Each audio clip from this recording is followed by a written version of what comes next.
Hello, everybody, and welcome back to this exhilarating episode of the Logan Blackman Show. I hope you all have had a fantastic couple weeks. I know it's been a little bit since we've recorded a show, and I do apologize for that. Just busy with work and everything else that's going on right now. I don't have a ton of time to record stuff, but we are here.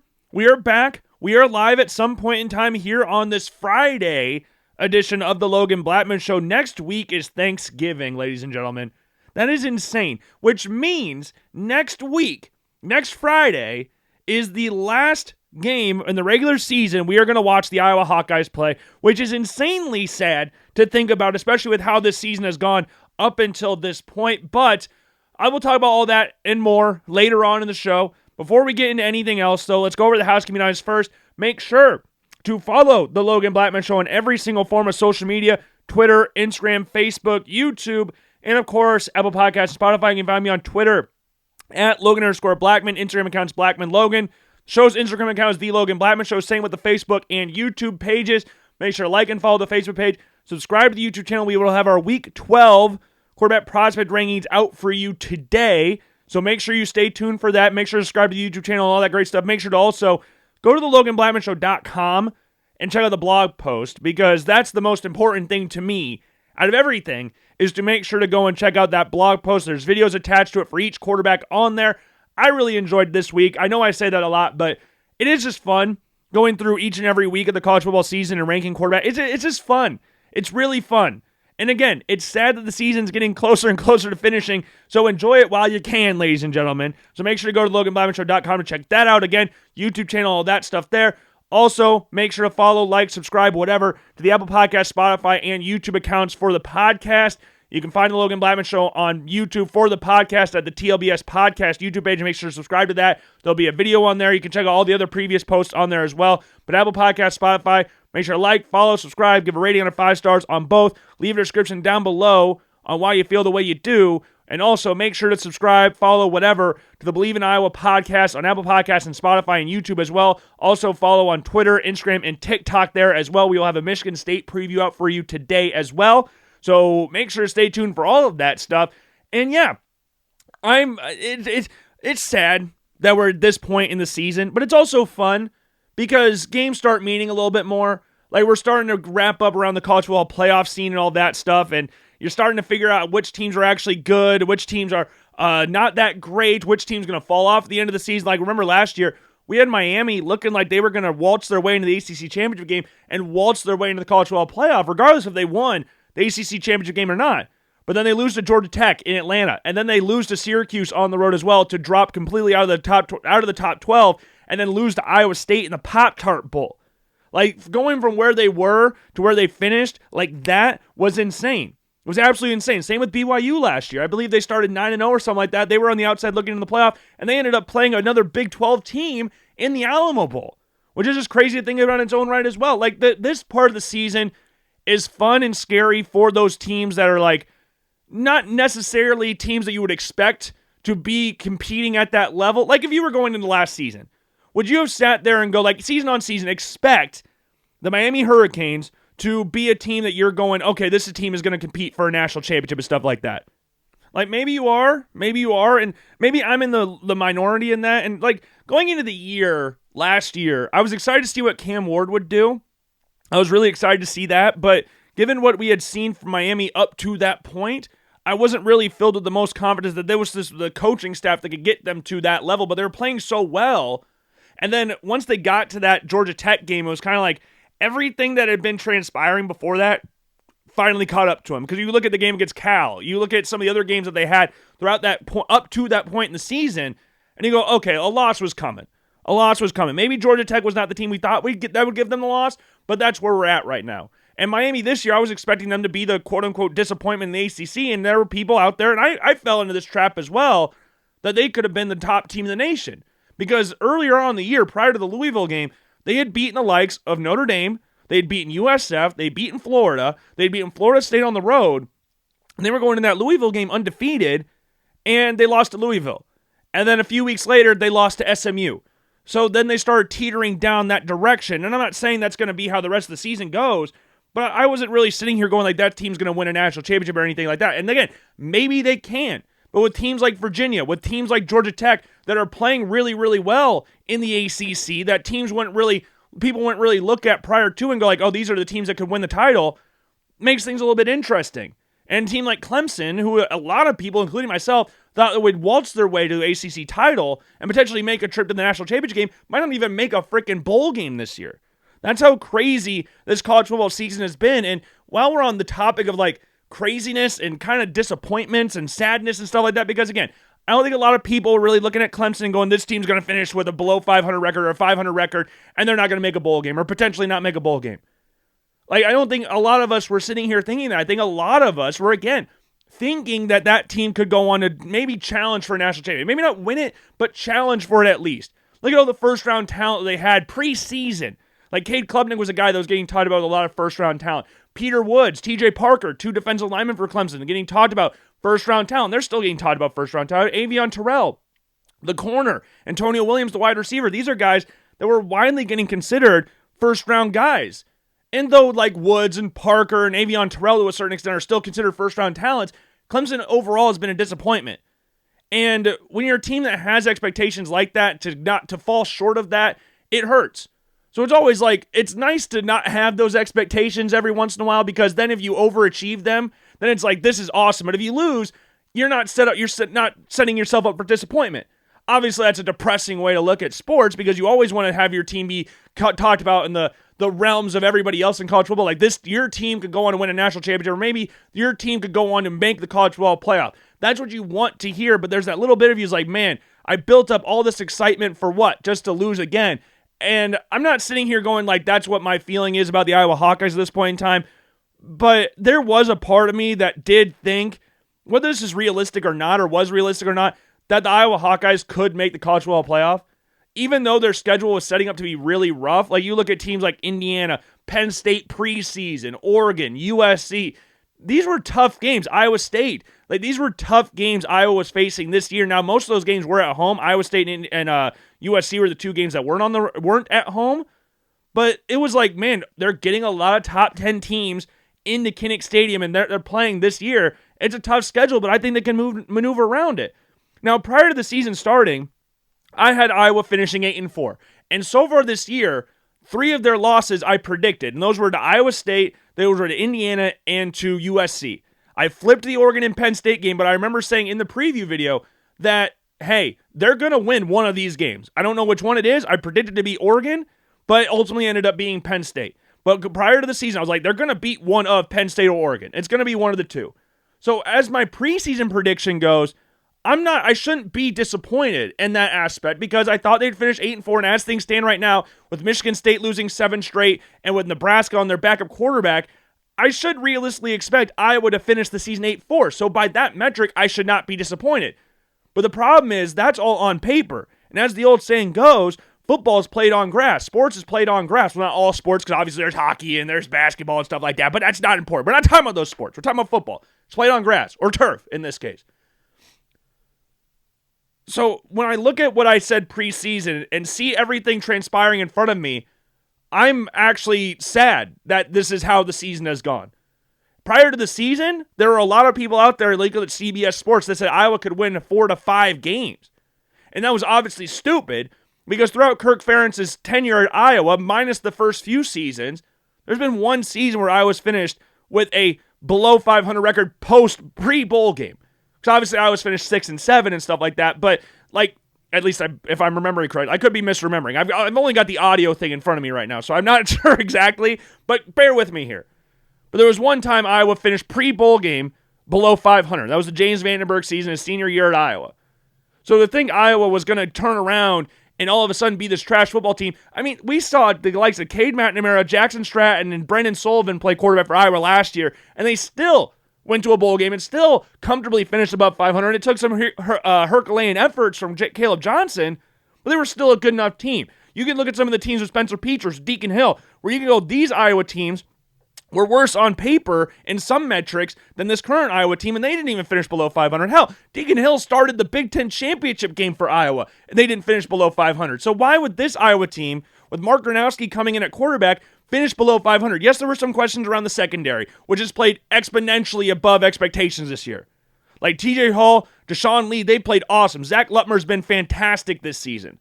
The linebackers were a little bit concerned. The linebackers have been shaky to certain points of the season. The defensive line, Max Llewellyn and Aaron Graves, they've been awesome this year. Offensive line, great.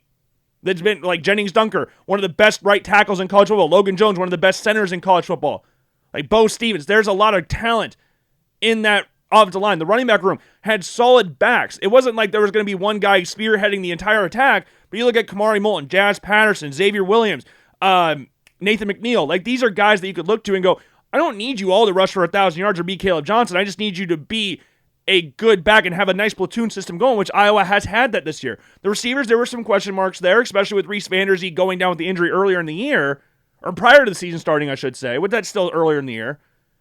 Like, it was stupid of me to see, like, oh, Iowa's going to finish below 500.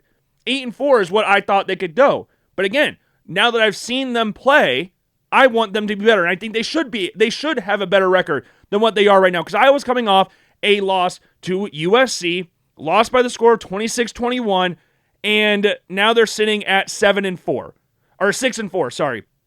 On the outside looking at the college football playoff rankings, they were ranked 21st last week. They were ranked 20th going into the game against Oregon. Now they're sitting unranked. 26-21 final. Iowa has lost 4 games. 4 games this season by a combined what? Let's just go through it together.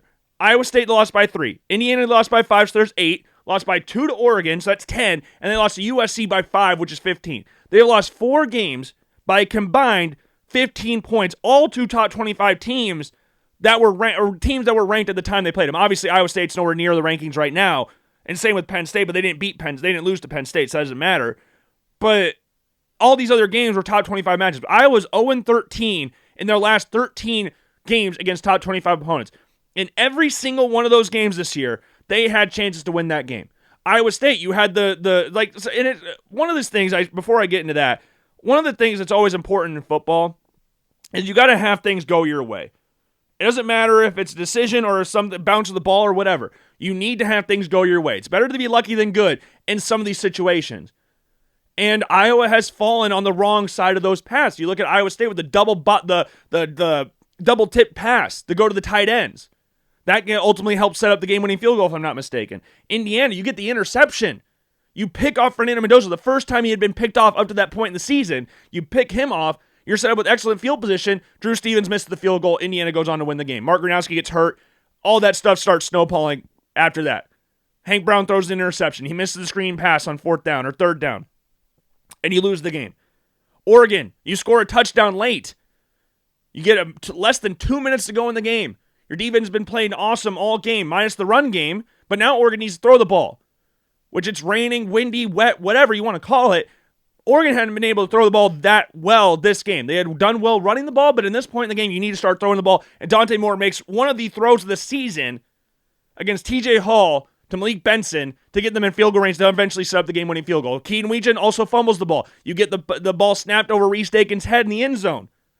Like little things like that. You miss on the 2-point conversion by the slimmest margins, and you lose the game by 2.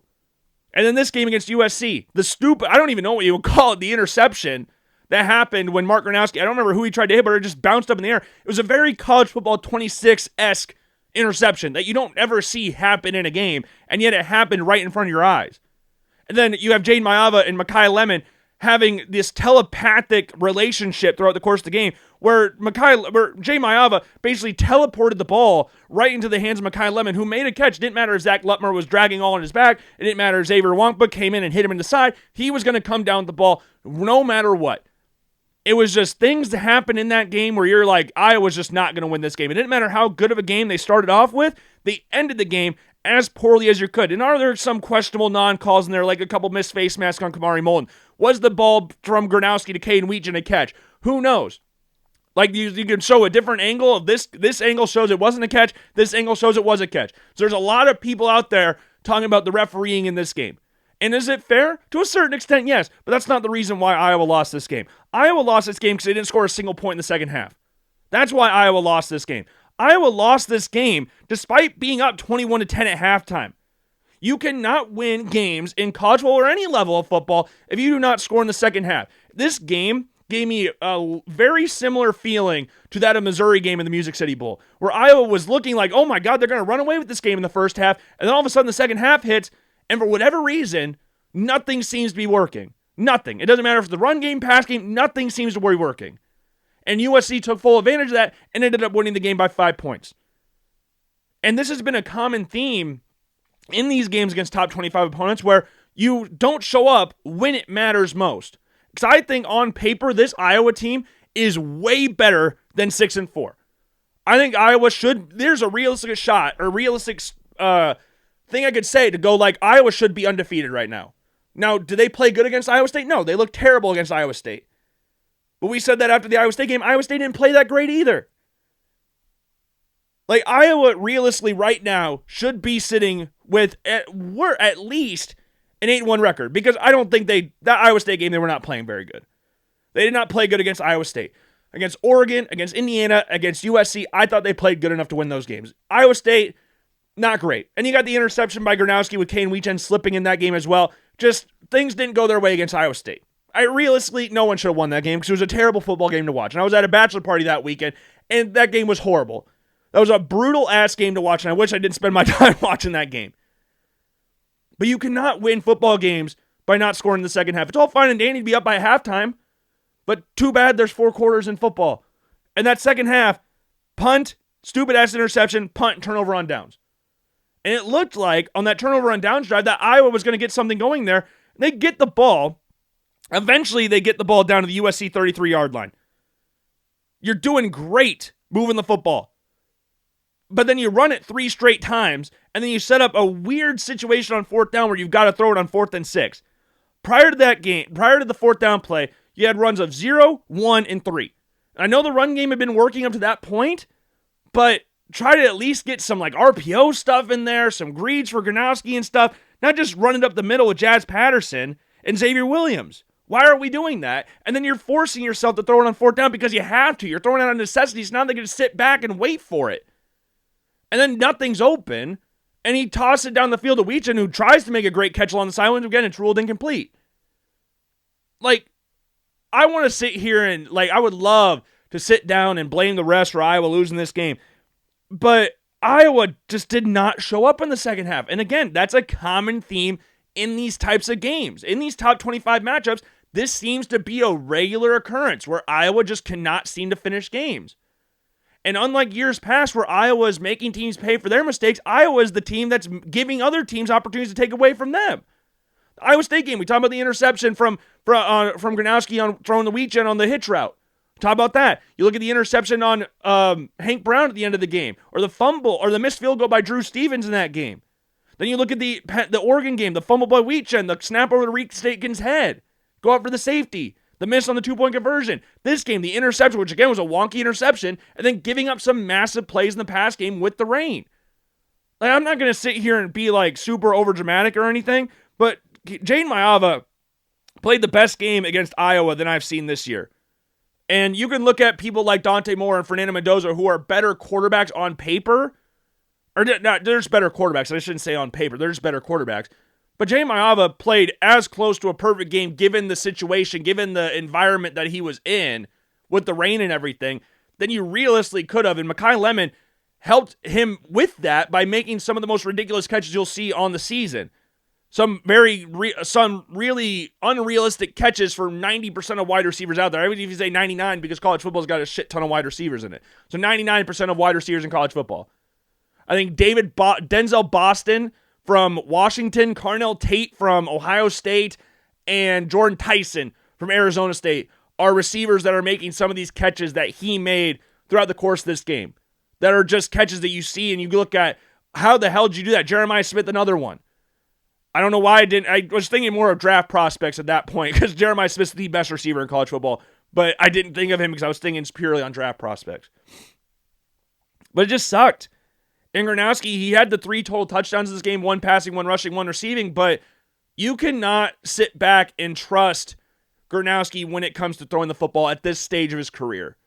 Like, there are some dig routes, some out routes, some quick outs that he's just failing to hit, that he's one-hopping to receivers. And it's insanely frustrating. Like, you have the throw that he had to Jacob Gill in the first drive of the game, the 44-yard pass to him, like, that was a great throw.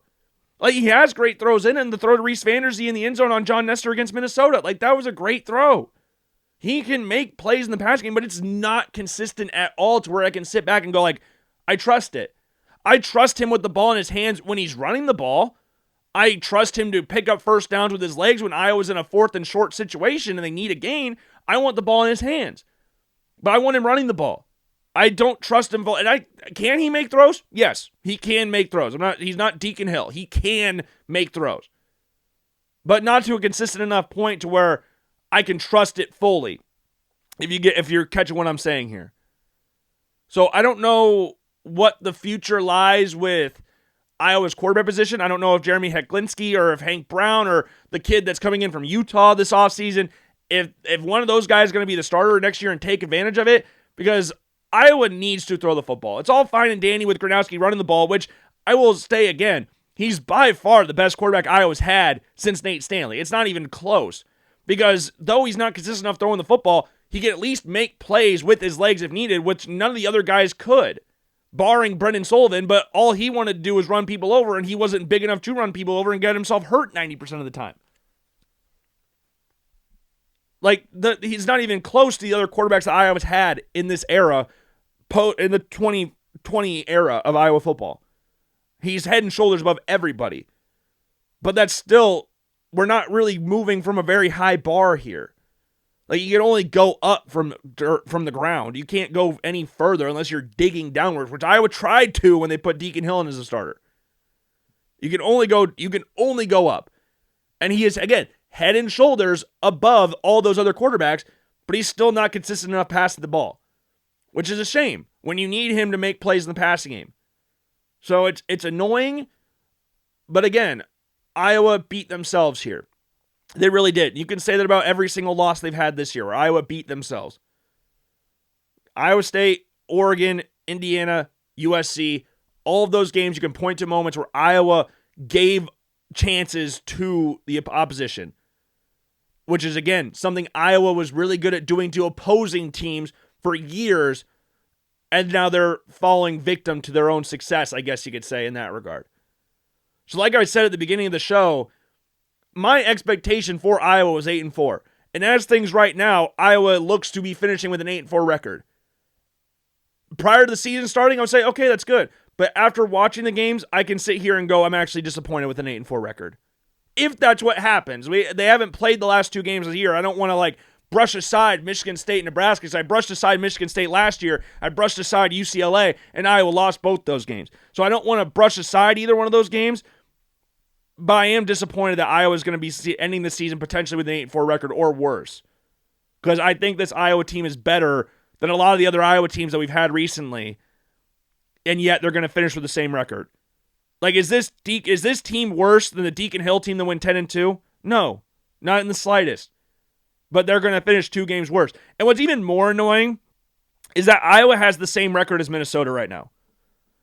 Minnesota lost to Iowa 41-3. So we talked about Iowa losing 4 games by a combined 15 points. Minnesota has not lost one road game by less than 15 points. Minnesota has lost all 4 road games they've had this year against Cal, Ohio State, Iowa, and Oregon. They lost all, I take that back. They lost to Cal by 13. I take that back. But they lost to Cal 27-14, lost to Ohio State 42-3, lost to Iowa 41-3, lost to Oregon 42-13. And they have the exact same record as Iowa. They're not even on the same planet in regards to how good of teams they are. They're not even close to the same level of team. And yet, they're probably going to end up with the same record because Minnesota's got Northwestern and Wisconsin. So they're probably going to end up with the same record, which is insane to think about because they're not even, again, on the same stratosphere of the same level of team. But Iowa's got Michigan State this weekend. Aiden Childs was out last week against Penn State. They've lost each of the last 7 games like we talked about before. Iowa realistically should have no problems here. You would hope, anyways, that they would have no problems here. And again, looking at the rest of the games, Nebraska is also in there. I know it's in Lincoln Memorial Stadium. They got their 1 million consecutive sellout streak or whatever. But Iowa realistically should finish the season 8-4 because Michigan State is bad. Nebraska's not playing very good. Dylan Raiola's younger brother just decommitted from Nebraska, so that's not a great sign of things. And I know Matt Rule signed that contract extension. One thing Matt Rule is not is loyal to the soil. I do not care. Because I'm pretty sure he signed a contract right before he took the Carolina Panthers job. I'm pretty sure that's how that transpired as well. Where sometimes these contracts are only signed to give the school or team in question a bigger buyout for when they leave the program. Because Penn State's right there. And I don't think it's coincidental that Dylan Raiola's younger brother decommitted. How many times we've seen that before? Where the older brother starting for the team, younger brother commits to follow. We see that all the time, where the family member follows the other family member to the school. But how many times have we seen said younger family member decommit with older brother still there? And Dylan Raiola is injured right now. I'm not saying it. It's a non-zero chance that him, Matt Rule, and his younger brother all go to Penn State this offseason. We're not ruling that out of the question. I don't care if Matt Rule signed a contract extension. I don't care if Matt Rule talks about how tight-knit this family is at Nebraska. I do not care. Because if he gave me any reason to believe that before, I haven't seen it.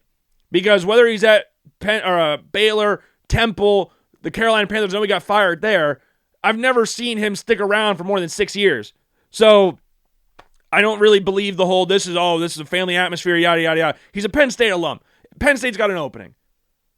Whether the coach realistically is going to go up to Penn State this offseason. Matt Campbell, Matt Rule is their number one guy at this point in time. And I don't care what his record is all time, because I know a lot of Penn State fans are like, we got to get better than Matt Rule. You hired James Franklin from Vanderbilt. Let's not see you can just pick the best player, best coach from the best universities.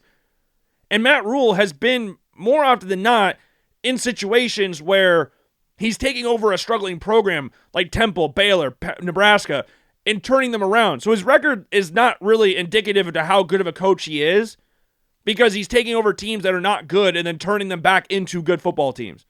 So it's kind of like a building up process. It's not like this is his record because he's bad the entire time here. No, you can look at every single year he's gradually built up. So I wouldn't look at that and go I wouldn't hire him for Penn State. I hated it when Nebraska hired him, but to sit here and go he's definitely not going to Penn State or definitely leaving Nebraska because he signed a contract extension. I mean, he could stay. I'm not saying you're going he's going to leave for Penn State. He could stay. But if history tells us anything, given Matt Rule's history, it would not shock me if he left for Penn State. And this whole Dylan Raiola younger brother situation, that's giving me more reason to think about that. It's very interesting. I think it's very peculiar that that's all happening right now. I think it's very peculiar. Now, I don't know how Dylan Raiola will handle not wearing red and wearing Adidas like his lookalike Patrick Mahomes, because God didn't make him look like Patrick Mahomes. He made him. He can't get mad at God for making me look like him. I can't help that I look like him. But you can't help dressing like him and walking like him and celebrating like him and doing his stupid finger thing when he's getting a play in. You can't help that. But, man, oh, man. That's another thing for another time. We'll deal with that whole debacle in the offseason. We're not even really calling it a debacle, but we'll deal with that in the offseason. Now, looking at Iowa State, real quick, they play Kansas. They were coming off a bye. They were coming off their first win in 5 against TCU. Gross game happened to be the exact same time Iowa was losing to Oregon, so that sucked. It just sucks watching your a rival win a game at a close game and not play well and still see them win. Rocco Beck did not play good. Rocco Beck hasn't really played that great all year.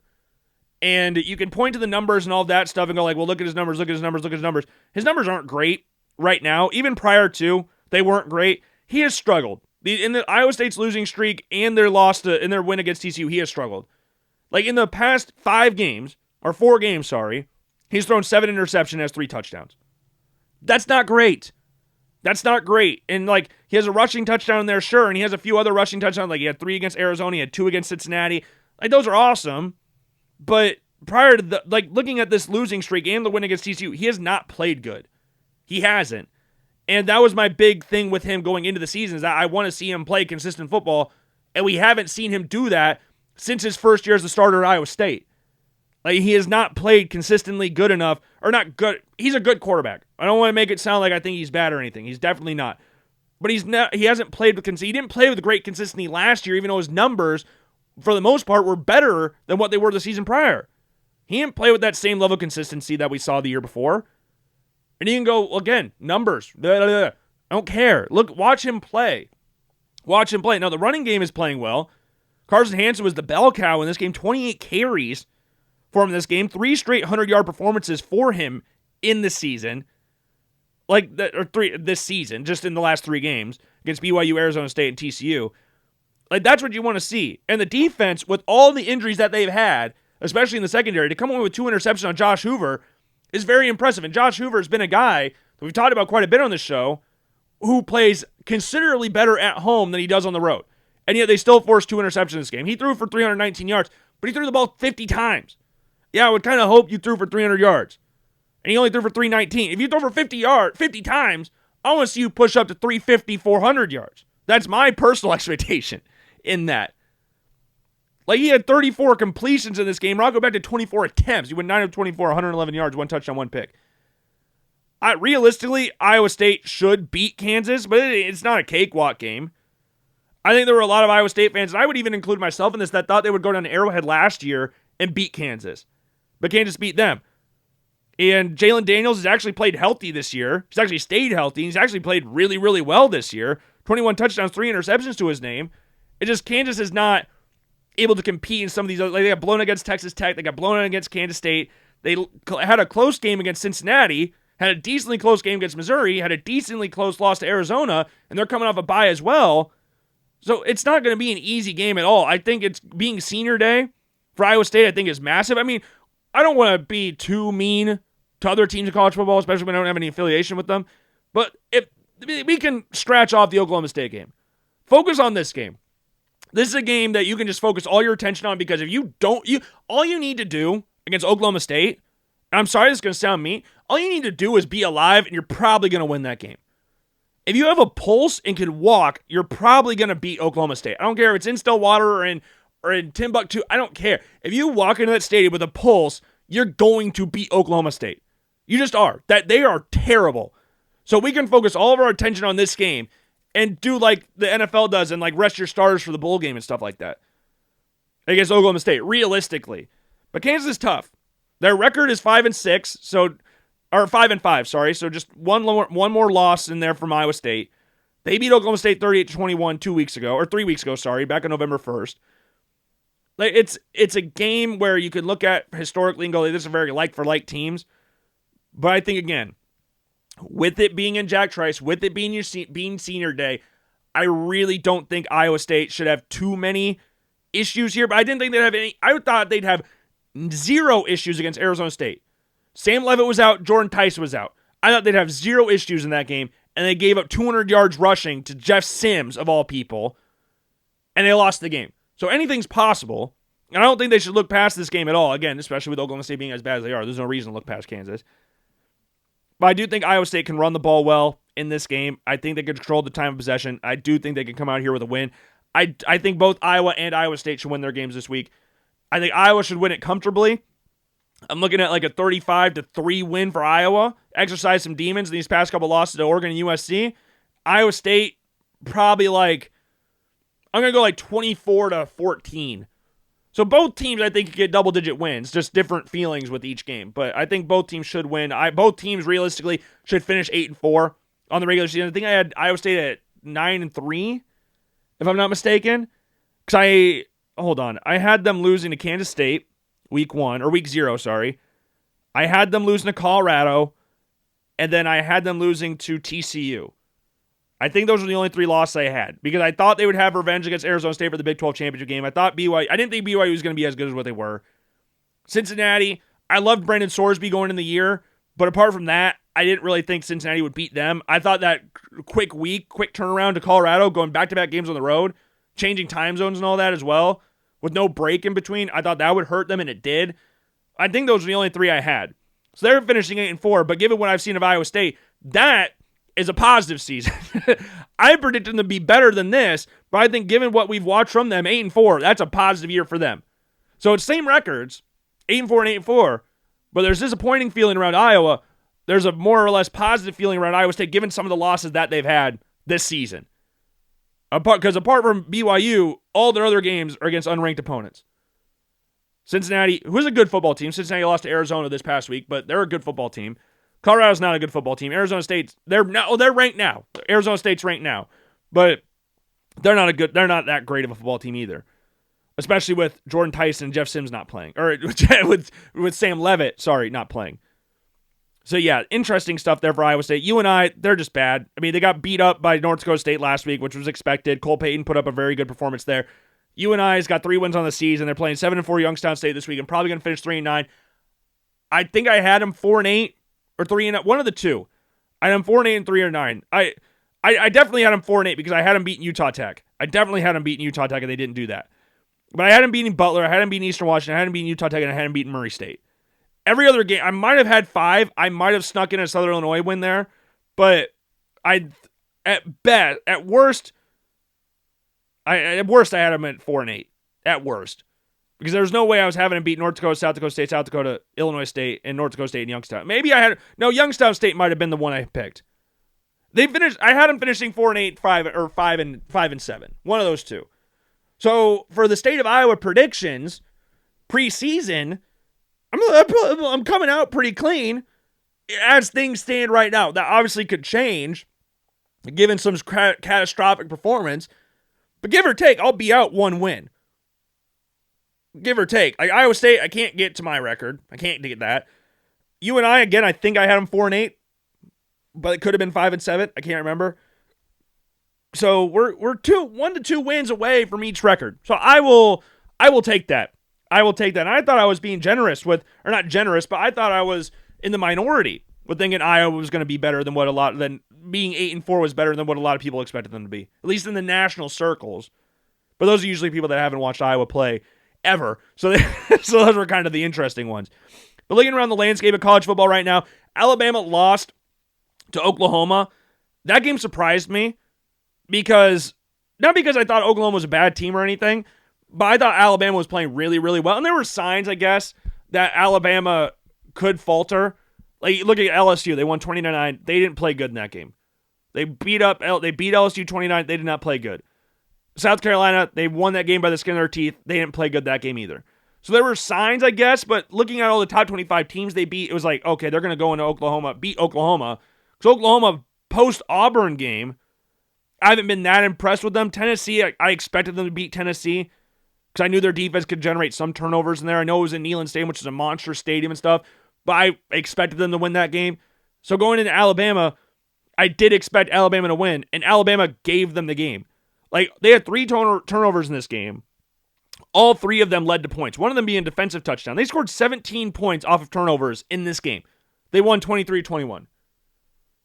Like, that was the difference. And Alabama outgained them in every single statistical category, barring turnovers, and that's why they lost. So now Alabama is starting to falter a little bit when they were looking like the top of the class in the SEC, barring like Texas A&M. Which Texas A&M, speaking of, 31-30 win over South Carolina. Crazy game. Crazy game. South Carolina up 30-3 at halftime. A&M wins 31-30. Marcel Reed, 439 yards, 3 touchdowns. Did have 2 ugly interceptions in this game. LaNorris Sellers, 15-30, 246, 2 touchdowns, 1 pick. Terrible sack at the end of the game. Absolutely terrible sack at the end of the game. But we'll talk about that here in a little bit. Ohio State beat the crap out of UCLA. Indiana beat up on Indiana eventually. Or Indiana beat up on Wisconsin eventually, but that game was close early on in that game. Georgia beat up on Texas. Georgia just looks like they're probably going to win the SEC again because that's just what they do. Even though A&M's playing really, really well, there's just the typical Georgia thing, just like they're going to win it. Ole Miss beat Florida. BYU beat the crap out of TCU, which again, playing over in Provo at night, it's a completely different animal. Utah beat the crap out of Baylor. Miami bounced back and beat the crap out of bounced back. They didn't bounce back from anything. They won last week too. They beat Syracuse, but they beat the crap out of NC State. They beat the crap out of NC State in that game. Tennessee beat the crap out of New Mexico State. Duke lost to Virginia. Cincinnati lost to Arizona. Michigan beat Northwestern by the skin of their teeth. Georgia Tech had to come back and beat Boston College. Crazy stuff. Oregon beat the crap out of Minnesota. Clemson upset Louisville to get to 5-5. Crazy stuff. Crazy stuff. And I'm not going to go over completely the quarterback rankings for week 12, but I do want to touch on a couple of them. So, like, honorable mention sections. We got to do the honorable mention sections. Jay and Craig from Harvard, 3 touchdowns in a 45-43 win against Penn, 390 yards. There wasn't a lot of great FBS performances this week, so I have 2 FCS quarterbacks. I have Cole Payton in here as well. 15 of 17, 212, 1 touchdown. Also had 74 yards rushing with 2 touchdowns there. 48-19 win. 48-16 win, against Northern Iowa. The thing is, with North Dakota State quarterbacks and South Dakota State quarterbacks for that matter, it's so hard to scout them because they are so dominant. Like, when you're that dominant, everything kind of comes easy. And the Missouri Valley Football Conference is the toughest conference in the FCS. But North Dakota State and South Dakota State, historically, at least in the past decade or so, reason I say last decade is because that's when South Dakota State got really good. But in this last decade, those 2 teams have been the class of the conference by a comfortable margin. So if you look at some of the throws that these quarterbacks are making, whether it be Gronowski, whether it be Payton, whether it be Cam Miller, whether it be Trey Lance, whether it be Easton Stick, like, it doesn't matter who it is, Carson Wentz, a lot of these throws they're making are wide-ass open throws, or very easy throws, because they pound the rock so much, they just beat the defense up into an oblivion, and just make it easy for the passing offense. So it's hard to scout these guys, but Cole Payton's got a very good arm, lefty quarterback. I could see him being like a Taysom Hill type guy in the NFL, but he does have a really strong arm. But again, he's more of a physical, downhill, running, physical quarterback that you tend to see at these kind of teams in the FCS level. But Jaden Craig, very natural passer. Very natural passer. Good size, about 6'3", 230. Good size, decent arm strength. And again, puts up really good numbers. He could be a guy that I could see. I haven't checked his eligibility or anything, but he's a guy that I could definitely see entering the transfer portal this offseason, going up, making that jump up to a bigger school. Because again, you're not going to see a lot of guys transferring from Harvard or going from Harvard to the NFL. Ryan Fitzpatrick's the lone example. I know there's like Kyle's Juszczyk, but I'm talking about quarterbacks here. We're just strictly talking about quarterbacks. He has put up the good numbers. He's got the stuff that you want, but the Ivy League, it's not the most competitive football out there. So I could see him being one of those big-time transfer gets this offseason. But he also got Taylon Green from Arkansas, one of the most depressing 2-win seasons you'll ever see. They just lost to LSU 23-22. Michael Van Buren played the game for the Tigers at quarterback, with Nussmeier being out with a quote-unquote injury. The Green, 165, 2 interceptions, once had 70 yards on the ground, touchdown there. Sawyer Robertson, 430 yards passing, threw the ball 58 times. They were getting blown out. 3 touchdowns, 2 picks in a 58-28 loss to Utah. And the other one I got here in the honorable mention section is LaNorris Sellers. He has to stay in school. He has to. I know we talked about this last week or the previous weeks about LaNorris Sellers is going to stay in school. There's a very likely chance that he stays in school. But right now, after that A&M game, I'm kind of like, yeah, dude, just stay. Or not stay. Stay in college. Go to a different school, though. Because you're not going to get the same success. You're not going to be ready for the NFL if you stay at South Carolina. And maybe he's one of those guys that is better in the NFL than he was in college. Maybe he's one of those guys because he's got all the physical tools you could look for in a quarterback. All the physical tools. Size, arm strength, athletic ability. Everything is there, and he's really young as well. Like, everything is there. But it's not clicking. It's not. And I've seen people compare him to Anthony Richardson. I saw someone call him a Walmart Anthony Richardson. Anthony Richardson, when he was at Florida, I think, if my memory serves me right, because I really liked Anthony Richardson. I really liked LaNorris Sellers. Anthony Richardson was making some plays at Florida that were ridiculous. And LaNorris Sellers, I think his best game of the year has been against Missouri. He had a very, very good game on the road against Missouri. But ever since that game, and a lot of it goes down to the environment that he's in. South Carolina is a failing team at this point in time. And this past week against Texas A&M, I know they're the third-ranked team in the nation. I don't care how highly ranked you are. You cannot lose 31-30 when you're up 30-3 at halftime. You cannot do that. I don't care how good or bad you are. You cannot lose that game. And South Carolina, you look at it all around him. Shane Beamer struggling. There's talks with him getting fired. You look at some of the running backs that they have. They're not great. South Carolina cannot run the football. You look at their offensive line. It's bad. It is one of the worst offensive lines in football. Receivers. Nick Harbor is an athletic freak, but apart from that, He's not consistent enough to be a number one wide receiver right now. I think he can develop into that, but right now, no. Might see him as a big athletic tight end at the next level. He's like 245 pounds. Just an athletic freak, the track star. They say every freaking South Carolina game, the track star, the track star.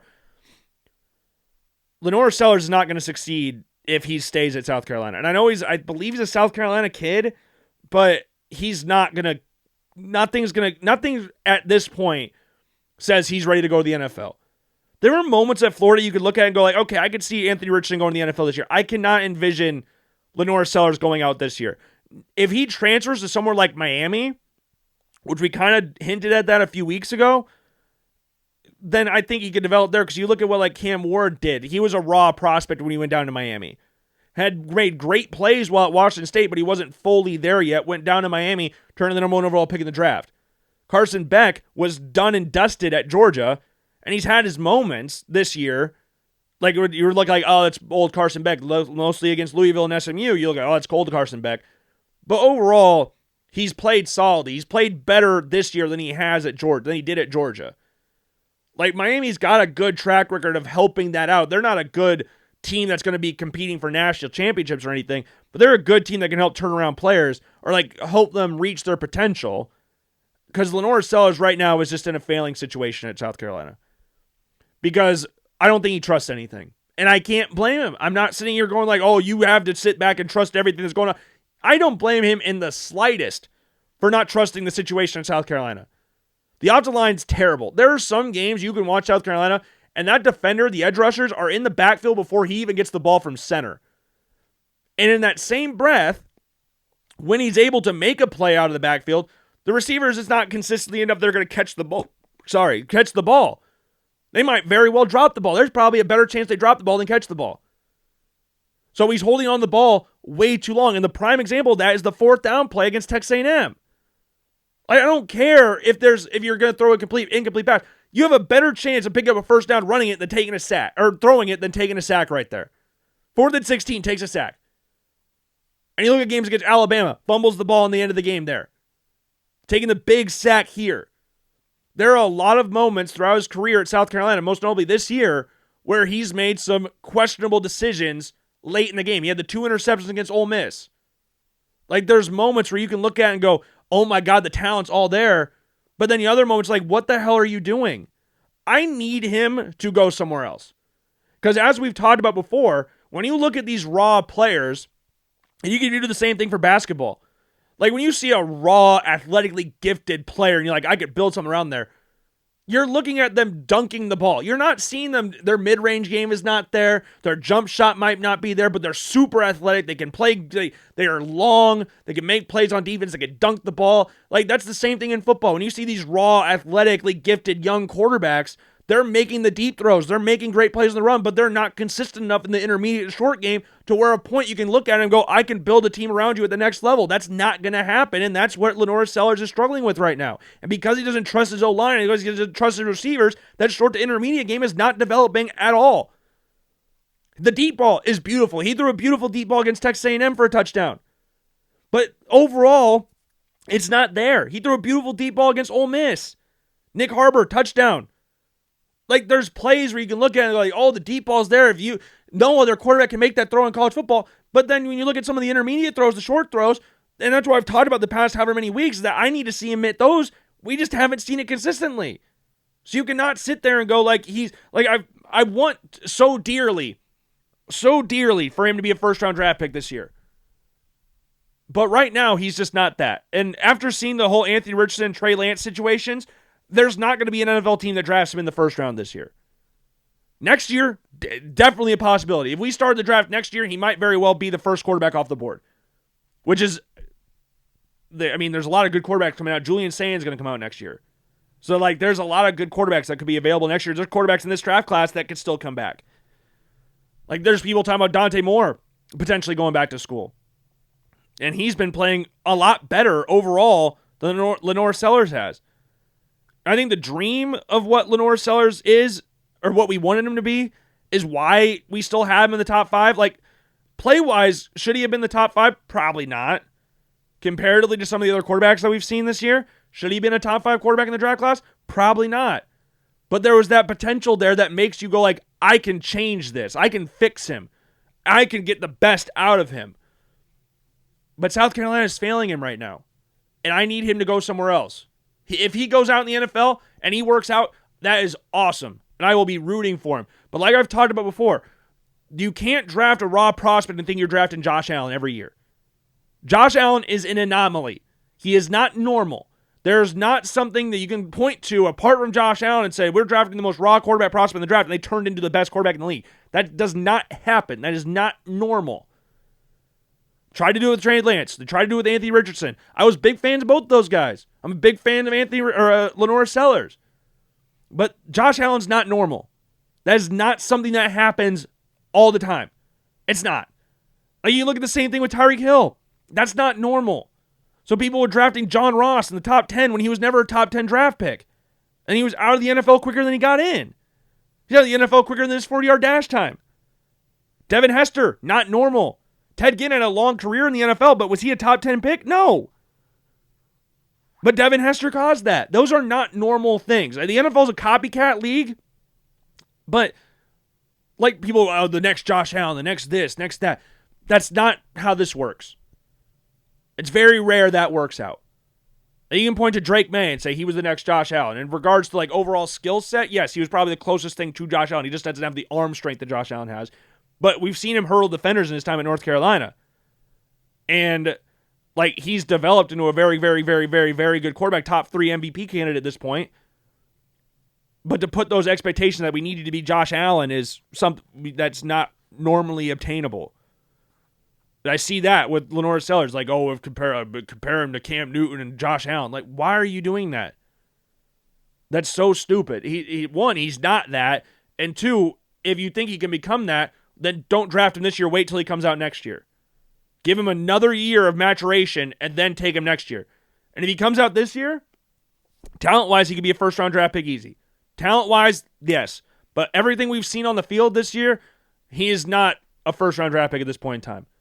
And if you look at next year's class, Julian Sayin, CJ Carr, Arch Manning, DJ Lagway could potentially come out, even though he hasn't played great this year. He could potentially transfer. Then you got players like this year's class. They could see Dante Moore go back to school. There's a lot of good quarterbacks in college football right now who you'll be competing with. This year, if you want to look at it from a fact that this is a quote-unquote weaker class, then maybe you do go out. I believe that's what happened with Anthony Richardson. They looked at next year's class, because that's a little stronger. I'm going to come out this year and be a top 5 pick. So sometimes you got to think about it like that, but in the age of NIL and stuff like that, it's not that, it doesn't hold the same weight as it did even 4 years ago. So it's just interesting. If he looks to next year and goes, that class is better than this year's class, I'd be better served going in this year, then he's going to do that. But I hope that the team that drafts him, regardless if it's this year or next year, has a firm foundation in place with a coaching staff they trust, with an off-the-line they trust, with a GM they trust. If they have that, then I would be fine drafting him this year. But if you don't, then that's the scary thing. That's the scary thing. Like, you look at guys like Brendan Sorsby as well. He's another guy we could talk about here. Brendan Sorsby, statistically, is having a much better year than LaNorris Sellers. Not even close. 22 touchdowns, 4 picks. 483 yards rushing as well. He threw 2 picks this past game against Arizona, one coming in the very first play of the game. Then he threw one in the second half. Or late in the second quarter, sorry. Not second half, second quarter. And these are the first 2 interceptions he's thrown at home. And what I was nervous about going into the year with Sorsby, and Cincinnati in general, is that if you look at last year they started 5-2 or 5-3 or something like that. They finished 5-7. This year, they lost to Nebraska week 1 in Arrowhead. They lost their past 2 games to Utah and Arizona. Utah, that's not a game you should worry about losing. That's a tough environment to go to. Utah's a good football team. Got blown out. Arizona is a good football team as well. They're 6-3, 7-3. They're a good football team. So you don't really have a ton of shame in losing those games, but it's how you're doing it. It's how you're losing those games. That's the scary thing. And I don't want to see Cincinnati keep bumbling down, and this week they play BYU. It's at home, but that's a scary game. Brendan Sorsby, if if he came out this year, he's another example that he could realistically be a first-round draft pick if he were to come out this year. There's a chance because he's got some really good physical tools. He's 6'3", 235 pounds, can run, has a cannon for an arm. The amount of velocity he can get on the football when he throws it is really impressive, and honestly, there's not a lot of other quarterbacks in college football that can rip it as well as Brendan Sorsby can.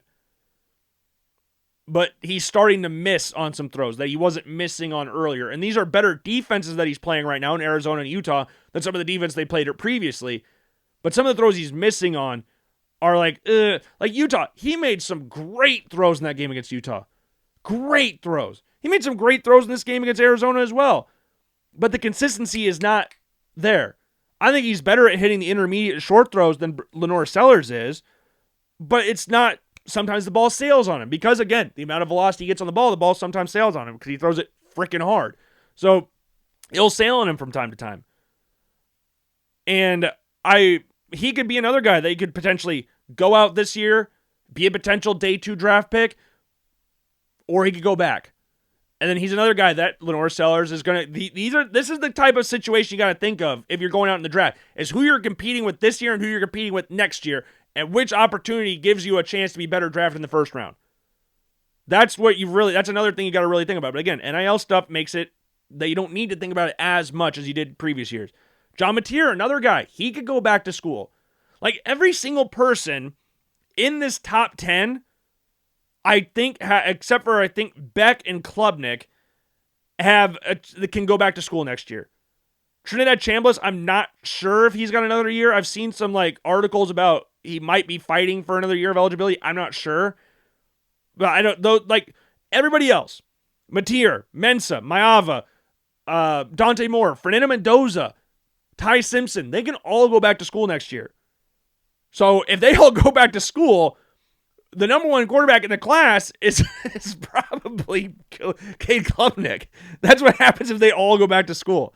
And the quarterback class goes from being a great one to a terrible one like that, and no team's drafted a quarterback in the first round. Nobody is. But you look at some of these guys, there's not everybody's going to go back to next year. Some of these guys are going to come out. I know there's been stuff about Dante Moore going back to school. There's a chance he goes back to school. But he could be a top 10 pick in this year's draft. That's the conversation. JJ McCarthy. We'll talk about JJ McCarthy here in a little bit. JJ McCarthy was a guy that could have gone out, could have stayed another year in school. But then first overall pick in the draft.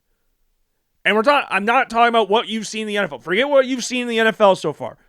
When he was at Michigan, if he stayed another year, given that draft class last year, he could have been a number 1 overall pick in the draft. Given the trajectory that he was on at Michigan. But he went to be a top 10 pick in the year before his draft. 10th overall pick. So, you got Drew Aller was a guy who could have been a top 5 pick in this year's draft. People are talking about him going to the Cleveland Browns the first round. And now, Lord knows where he's going to go. Because he has to come out. He's got no more years of eligibility left. He could realistically be the first quarterback taken as well if all these guys go back to school because of the talent that he has, in regards to the skill set that he possesses, the arm strength, size, all that stuff. He could be that number 1 guy when it's all said and done, which is crazy to think about.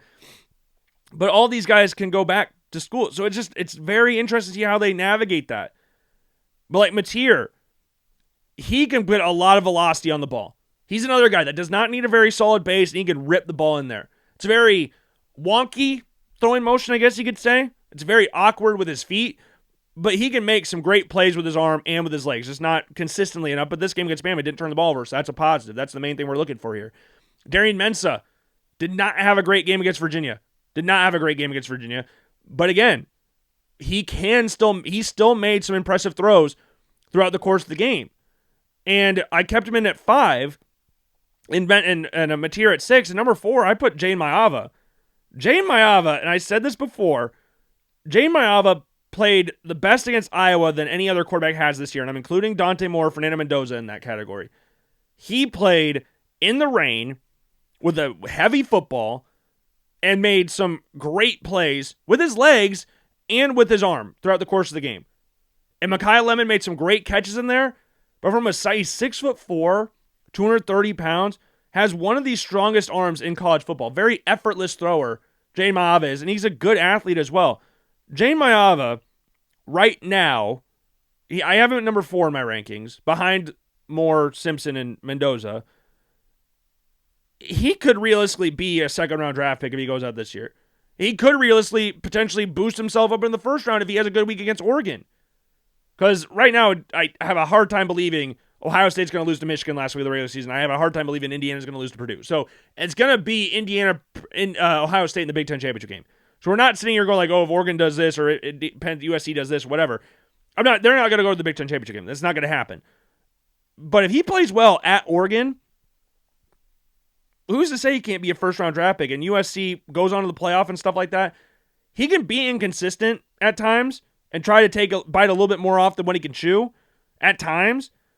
But when he's clicking, there's not a lot of other quarterbacks that I would rather have the Jade Maiava at this point in time in the season. 18 touchdowns, 6 picks on the year. His game against Nebraska, he ran the ball really well, didn't throw the ball great. But against Iowa, I thought he played fantastic. I thought he was near perfect against Iowa, which is crazy to think about. But that's just what it looked like in that game. And then Dante Moore against Minnesota did what you would expect Dante Moore to do against Minnesota. Had 3 incompletions this game, 306 yards, 2 touchdowns. Yeah, there's not really a lot to talk about. You'd kind of expect him to do that. Fernando Mendoza against Indiana, 22-24, 2 incompletions, 4 touchdowns, 299 through the air. And again, Wisconsin made them work for this game. They made them work in the first half. It eventually became an easier game at the end, but Wisconsin, it was 10-7 at halftime. This game was close.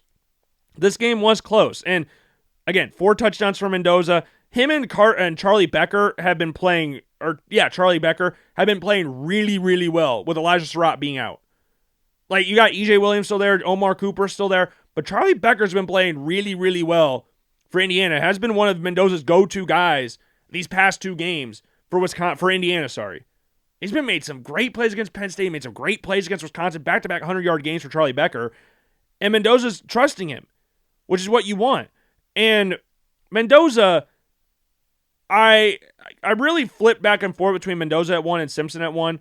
I still have Simpson at number 1, and most of that, I would say, and this is going to sound bad, is quality of opponent. I don't want to sit here and be that way, but Oklahoma and their defense with Brent Venables is a lot better than Wisconsin and Luke Fickell. Luke Fickell's an offensive coach, obviously, but like Wisconsin's defense in general.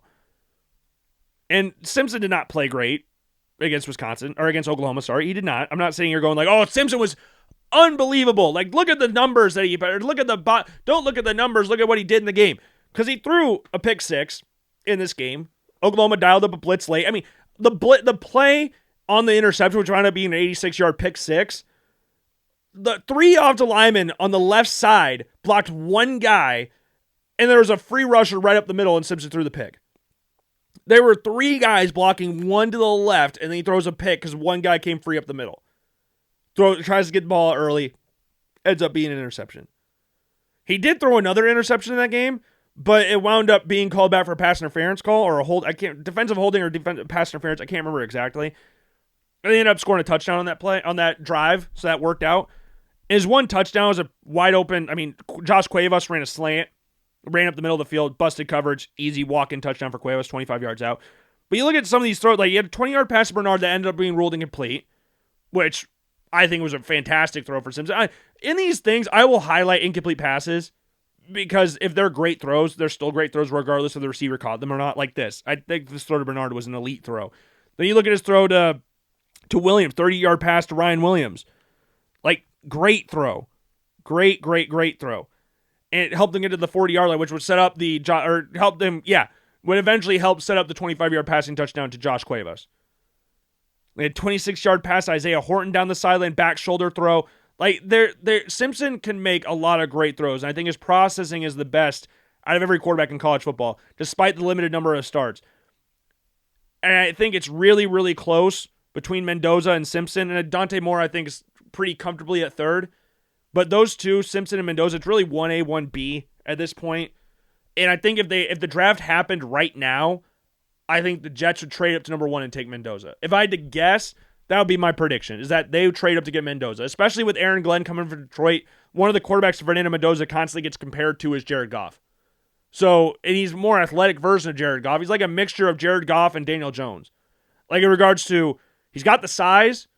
He's more of a passer like Jared Goff. Can make some great throws. I even said this when he was with the Rams, where he can make some great throws. I know the game against the Eagles last week was not great, but you look at some of the other throws that he can make. There's not other quarterbacks that can make that. But he's a better athlete than Goff, more like Daniel Jones. Because Daniel Jones is 6'5". Daniel Jones is a big dude and can run. Like, he put up a shit ton of yards in his final couple seasons with the Giants. And I think that if Mendoza went out, he would be the number 1 overall pick in the draft to the Jets. The Jets feel like Mendoza, the Browns feel like Ty Simpson, and the Raiders feel like Dante Moore. That's what my gut tells me at this point in time. That would be my saying, is that those guys, so more those 3 guys, those guys are all top 10 picks, so they all go out this year. But again, there's a chance they all go back to school as well. But all of those guys will be top 10 picks if the draft happened right now. Then you're having a different conversation in regards to like Maava, Mensah, like those guys you're having different conversations about. But those 2 guys, Mensah and Maava, they could go out this year and be perfectly fine.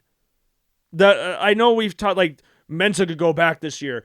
I think Mensah's better developed than like Sorsby or Sellers. So I would trust him more. And Maava, people kind of forget, and I victim this as well, that he was actually a starter at UNLV prior to him starting last year for USC. Jay Maava's got a good amount of starts under his belt.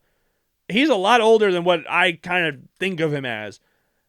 But those 2 guys that we can have conversations about. Sorsby, I think even we could have a conversation about being a first-round draft pick because of the talent that he has. And I think at this point in time, he's more developed than LaNorris Sellers is, which is why I have Sellers out and Sorsby still in there. And I don't have the exact order down for that like back half, but like Trinidad Chambliss is in there, Klubnik, Beck, those guys are all still in there. But I have those out for you today, so make sure to go check that out on the LoganBlackmanShow.com. The YouTube video will be out later today as well. And as we're talking about the draft, there's one thing that I want to point out with this draft class is the receiver class is very, very good. It's not like, would I put it up there with like we don't have guys that you would look at like Jamar Chase or Devontae Smith coming out of a Heisman, Jalen Waddle. Like, it's not that, but it's in regards to the top guys, but Jordan Tyson, Carnell Tate, Mekhi Lemon, those guys are great wide receivers. Those will be the first wide receivers taken off the board. Guaranteed. That's a non-factor at this point. Even though Lemon's the smallest out of the 3 of them, so maybe Lemon slips a little bit, but Lemon has such an insane catch radius for being as small as he is, and has hands that have stickum all over him. He can make any catch regardless of who's hitting him. It doesn't matter. He's going to come down with the ball. But those 3 guys are going to be top 20 picks. They should be anyways. Carnell Tate, I think, could be the first receiver taken given how Jordan Tyson's medicals and stuff go this offseason. Jordan Tyson, for most accounts, is the best receiver in the draft, but Carnell Tate could get above him if medicals and stuff go the wrong way. And I could see a team like the Giants really liking Carnell Tate, like the blue blood program thing. I could really see that. But you look at the other receivers that you have, so those are the top 3. Pretty unanimous at this point. You look at the other guys. Denzel Boston, we brought up before. Chris Bell from Louisville. Casey Concepcion from Texas A&M. Chris Brazell from Tennessee. Cooper Barcady from Duke. Then you got Jeremy Bernard, Jacoby Lane, Elijah Surratt. We talked about Antonio Williams before. Zachariah Branch from Georgia. Omar Cooper. Nick Harbor, we brought up before. Bryce Lance, if we want to go to the FCS level. Brother of Trey Lance. There's a lot of really good receivers in this draft class. There's a lot of really talented receivers here. And one team in the NFL that's going to get linked receivers more often than not is the Buffalo Bills.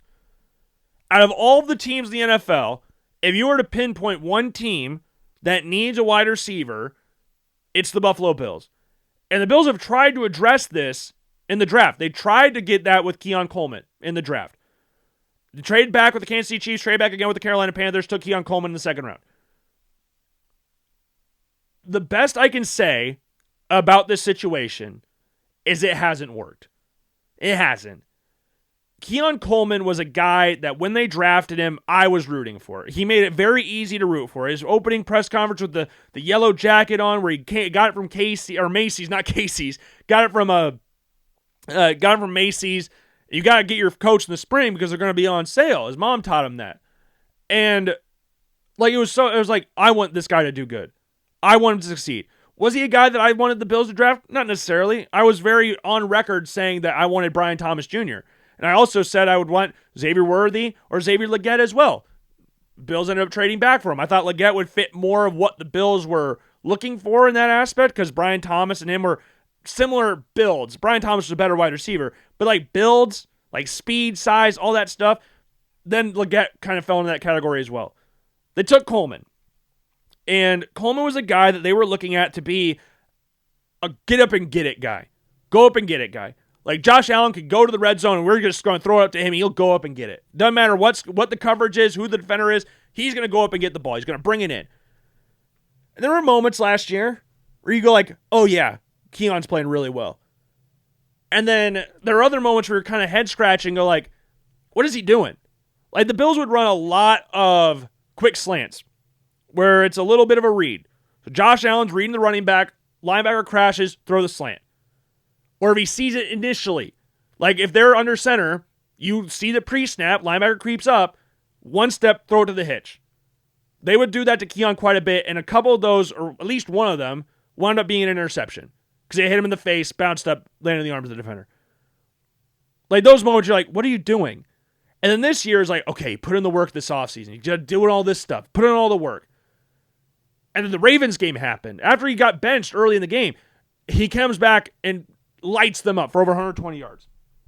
It's like, oh my God, this is Keon. Keon's here. The Bills got a true receiver out there. And then the rest of the season, you keep hearing about these like disciplinary issues. Like off the field stuff. That's nothing. He's getting benched early on in the games. He's not starting. And it has nothing to do with his on the field production, is what the coaching staff's saying. It's all off the field, but he knows what he needs to do. He knows what he needs to do. He knows what he needs to work on. I don't think he does. Because then he gets suspended or is inactive for the Bills' last game against the Buccaneers. Healthy scratch, missed a team meeting. And then the game against the Texans, which I'm recording this before the Texans game, he's in line to be another inactive, which that could change. Maybe before the game starts, something happens, they end up making him active. Because I do know McCole Hardman's out and Curtis Samuel's out. So if those two are out and he's still inactive, then that is a massive, massive red flag. And the thing is, and I'm just going to, the simplest way I can put this for what Keon Coleman is and what he has done so far in Buffalo, Keon Coleman's not a professional football player. And I don't mean that as he's not good enough to play in the NFL. I don't mean that. Like, there are a lot of players you can look at in the NFL and go like, how the hell is this guy in the NFL? I'm not saying that for Keon. I'm not saying how the hell is he in the NFL for talent. He's not a football player mentality-wise. He's not mature enough to be a football player in the NFL. Because you're in year 2. You are not somebody like a Randy Moss or anybody near that to where you can go and miss things and everybody be fine with it. I've talked about this before. Because remember when we talked about during the draft of like when Shedeur Sanders fell to the 5th round. A lot of people, I'm not saying everybody, but a lot of people on social media are like, man, Joe Burrow was arrogant at LSU. Baker Mayfield ran for the cops, shook his nuts at the Kansas team. How the hell did they not fall in the draft? Because they're good. You can look past things if they're an elite prospect or good. Both those guys won Heisman trophies. Joe Burrow won a national championship. Joe Burrow broke every single passing record in college football. You can look past those things if you're good. If you're not an elite prospect like Shedeur Sanders wasn't and isn't, then you're going to slip a little bit. If you're not those guys, we talk about pretty privilege. Like people talk about that all the time. Like if you're pretty, oh my God, you can get away with anything. Like, oh, pretty girls always get away with speeding tickets because all they do is look pretty. The cops give them warning. That's the same thing with football players and basketball players. If you're an elite talent and we can see that and you have moments, you're a good player and great player and all that stuff, people are going to be a little more lenient than if you're not. And Keon Coleman's not that. And the Bills are like, oh, we haven't given up on him. If he's inactive tonight against the Houston Texans, it's done. And the writing's been on the wall all season because the only times Keon Coleman has done anything for the Bills is when he's gone up against 80-year-old injured to hell and back Jair Alexander or the team's 5th-string corners. Against the Dolphins, he scored a touchdown against Miami Dolphins that game. That was their 4th-string white corner. If Keon Coleman cannot make a play on that dude, then there's no play he's ever going to be able to make in the NFL. I think from a build-wise, from athletic prowess-wise, he's an NFL-level player. He's just not mentally an NFL player, which I would say is the most important factor to being a successful NFL player. I would say that's the most important factor in all of it. You can be the greatest athlete of all time. If you're not there mentally, you're not going to succeed. And I don't think he's there mentally. And the Bills, at this point, as things stand, I'd be perfectly fine just cutting losses and moving on the offseason.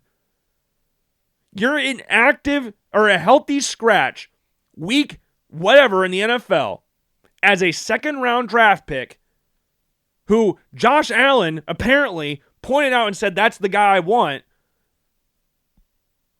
That's a damning indictment right there. And even Dion Dawkins after the game said, there's no more pats on the backs here. And they asked Keon Coleman after the game if he had learned his lesson. He's like, I wouldn't say that. It's like, what are you talking about? That's not a guy that you can look to and go like, I trust him to make plays. That's why the Bills brought freaking Gabe Davis back. Which I didn't realize. Gabe Davis is only 26 years old. I did not realize that.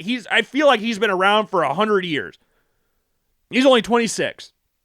And he made some good catches in the game against the Buccaneers. He's a guy that Josh Allen could look to and trust. I was fine with Gabe Davis leaving last year. I was perfectly content with that. I said that numerous times, and I still am. I'm not taking anything back on that. But right now, I would rather have Gabe Davis than Keon Coleman at this point. I would rather have Tyrell Shavers on the Bills than Keon Coleman. As Sean McDermott said, players that work hard get the ball. Tyrell Shavers is one of the hardest working players on that Buffalo Bills team, working his way up from practice squad to getting a 50-plus yard touchdown from Josh Allen this past weekend. Wearing the number 14 jersey as well. Last worn famously by Mike White. But, yeah, he's not there. If he's not there yet, I don't know if he ever will be. Maybe a change of scenery would help that. And I wanted it to work, but it doesn't look like it's going to. And the way the Bills had been scheming up wide receivers, it hadn't been working. And you guys are lucky, or maybe you're not lucky, maybe you're upset or unlucky that I didn't post the show from last week. Because I only recorded about a 20-minute segment, and I was going to go back to record more, and I never had time to do it, so I just scrapped it. That was post the Dolphins game. If you would have heard me after the Dolphins game versus how I'm talking right now, you would be hearing a completely different tone of voice. And I'm upset right now. I was livid at that point. And that Buccaneers game kind of calmed me down a little bit. Because if you talk to me after the Dolphins game, the Bills had 3 losses to their name. 2 of those losses were to the Bucks or to the Falcons and Dolphins. 2 teams that right now have a combined 6 wins. Or 7 wins. The Dolphins just beat the Commanders the other day. I forgot about that. So they have 6 combined wins. Sorry. 7. See, 7 combined wins. To put this in perspective, the Bills lost to both teams by double digits. Lost to the Falcons by 10. They lost to the Dolphins. I'm not even going to talk about that score. The Falcons lost to the Dolphins 34-10. And the Bills lost to the Falcons team. The Falcons lost to the Panthers 30-0, and the Bills lost to that team. I don't even think the Panthers are that bad of a football team. But comparatively to the expectations from the Bills and the Panthers, yeah, I would say that's a little bad look if you lose to the Falcons. Like, if you would have told me, it's kind of the same thing we talked about before with the Hawkeyes. If you would have told me prior to the season starting, the Bills at this point would have 3 losses, okay, they probably lost. The Patriots, I could have seen that one coming. That one made me nervous going into the game. They've lost to much worse Patriots teams at home and on the road in recent years. Like, that game, with how good they were playing up to that point, and Drake May and Stephon Diggs making his return back to Buffalo, I was very nervous about that game. And I was right to be nervous. But the Patriots, I could have stomached that one. I could have guessed that one. But I would have probably also guessed the Ravens and the Buccaneers. Because I wouldn't have guessed the Chiefs. The Bills don't lose to the Chiefs in regular season. I've said that 1,000 times. But if I had to guess those 3 losses, those would be them. I would have never guessed the Falcons and Dolphins. I would have never in 100 years guessed the Falcons and Dolphins. I don't care if they were both on the road. I would have never guessed that. That Dolphins game, I'm sorry, that might be the worst game I've seen in the Josh Allen era, discounting his rookie year when like Nathan Peterman was starting, like got blown out by the Bears and Ravens. Like apart from that, that might be the worst game I've watched in the Josh Allen era since the Jaguars game when they lost 6-9 to the Urban Meyer Jaguars. That might be to put it in perspective, the Jaguars that season with Urban Meyer, their last win on U.S. soil was week 1 the previous year. They had one win since then. It was in London against the Dolphins. So their 2 wins on U.S. soil were over a season and a half apart. That was Urban Meyer's Jaguars. That Dolphins game was never close. That was never close. And the Bills, like we talked about with Iowa, gave the ball away. Like the Dolphins threw 2 interceptions in that game, and you couldn't take advantage of any of them. You went 3 and out after Tua threw his first interception of the game, and then you turned the ball over in the red zone twice, and then Josh Allen fumbles the ball trying to get on a 3rd and 1 or 4th and 1 conversion, trying to get extra yards, fumbles the ball. He stunk in that game, but everybody stunk in that game. Cole Bishop's been playing awesome recently. Maxwell Harrison, I really enjoyed watching him. He's got had 2 picks in 2 games. He didn't have one against the Buccaneers. And he played a little bit against the Panthers, but Chiefs, he got a pick. Dolphins, he got a pick. He played more snaps against the Buccaneers than Trey White, which is a positive step in the right direction. But that Dolphins game, that was terrible. In every single sense of the word, that game was terrible. And the Buccaneers, that, again, helped rejuvenate some things. Because I was on a very scary trajectory after that Dolphins game. Because if you looked at the next few games, it was the Bucs, Texans, Steelers, Bengals, Patriots, Browns, Eagles, and then Jets. Like I was not the happiest camper. Let's just put it like that. And I know the Bills have Josh Allen, but he hadn't played really that great up to this point in the year. And the Buccaneers game is the game that I want to see from Josh Allen the rest of the year. I've said this 1,000 times on this show. I've said it on YouTube videos. I've said it on the podcast. I don't care about turnovers if you're able to give me touchdowns. I can give or take turnovers to a certain degree. Like Jameis Winston, 30 touchdowns, 30 interceptions. I'm not accepting that. I can't accept that. But I can stomach it if you give me 40-plus total touchdowns and 15 interceptions. I can take that. Or 15 turnovers. That's perfectly fine with me. Baker Mayfield last season had 41 touchdowns, I think 16 interceptions. That is A-okay with me. Because you're more than doubling your touchdown production. If Josh Allen throws an interception or fumbles the ball away, but is able to put up 6 touchdowns, I can take that. I'm not going to stick my nose in it. That's not just a Josh Allen thing. I'd take that with anybody. I really don't care. If you're able to go up, like double your touchdowns interception total, that's perfectly fine. I don't care. I'm not going to be sneery. I'm not going to do anything negative about that. Do you want your team to turn the ball over? Hell no. But in the same breath, if you're able to score touchdowns, that's fine. The Bills won this game 44-32. Josh Allen had 6 touchdowns. Sure, he threw 2 interceptions, 2 bad interceptions. The one on 4th down was honestly worse than the shovel pass that he had in his own end zone. At least then he was trying to just not give up a safety, and the Bills held the Buccaneers to a field goal. 4th down one, he should have just touched it down to Ty Johnson, tried to force down the middle, got bopped up in the air, landed in the arms of the defender. Stupid throw. But he had 6 touchdowns. 3 passing, 3 rushing. He's the second ever player to do that in the Super Bowl era. Do you want to know who the other person is? Himself. He's the only other player to do that. 3 touchdowns passing, 3 touchdowns rushing. He did that last year against the Rams. The only other player in NFL history to do that's Otto Graham, and he did that before the Super Bowl era. Josh Allen's done it twice in his career. In the past 2 years, he's done that twice, and no other quarterback in the Super Bowl era has ever done that apart from him, and he's done it twice. This is what I'm talking about when I say Josh Allen's single-handedly the most talented quarterback to ever play in the NFL. And I'm not saying the greatest ever, like in regards to legacy and all that stuff, but in regards to talent, he's the most talented quarterback in the NFL ever, bar none. It's not even a conversation. He's done something twice in the past 2 years that no one in the Super Bowl era has ever done before. Not only that, he tied Cam Newton for the rushing touchdown record for a quarterback. That record's going to be out of this world by the time he retires. He has 75 rushing touchdowns. He got drafted in 2018. And I saw this as well.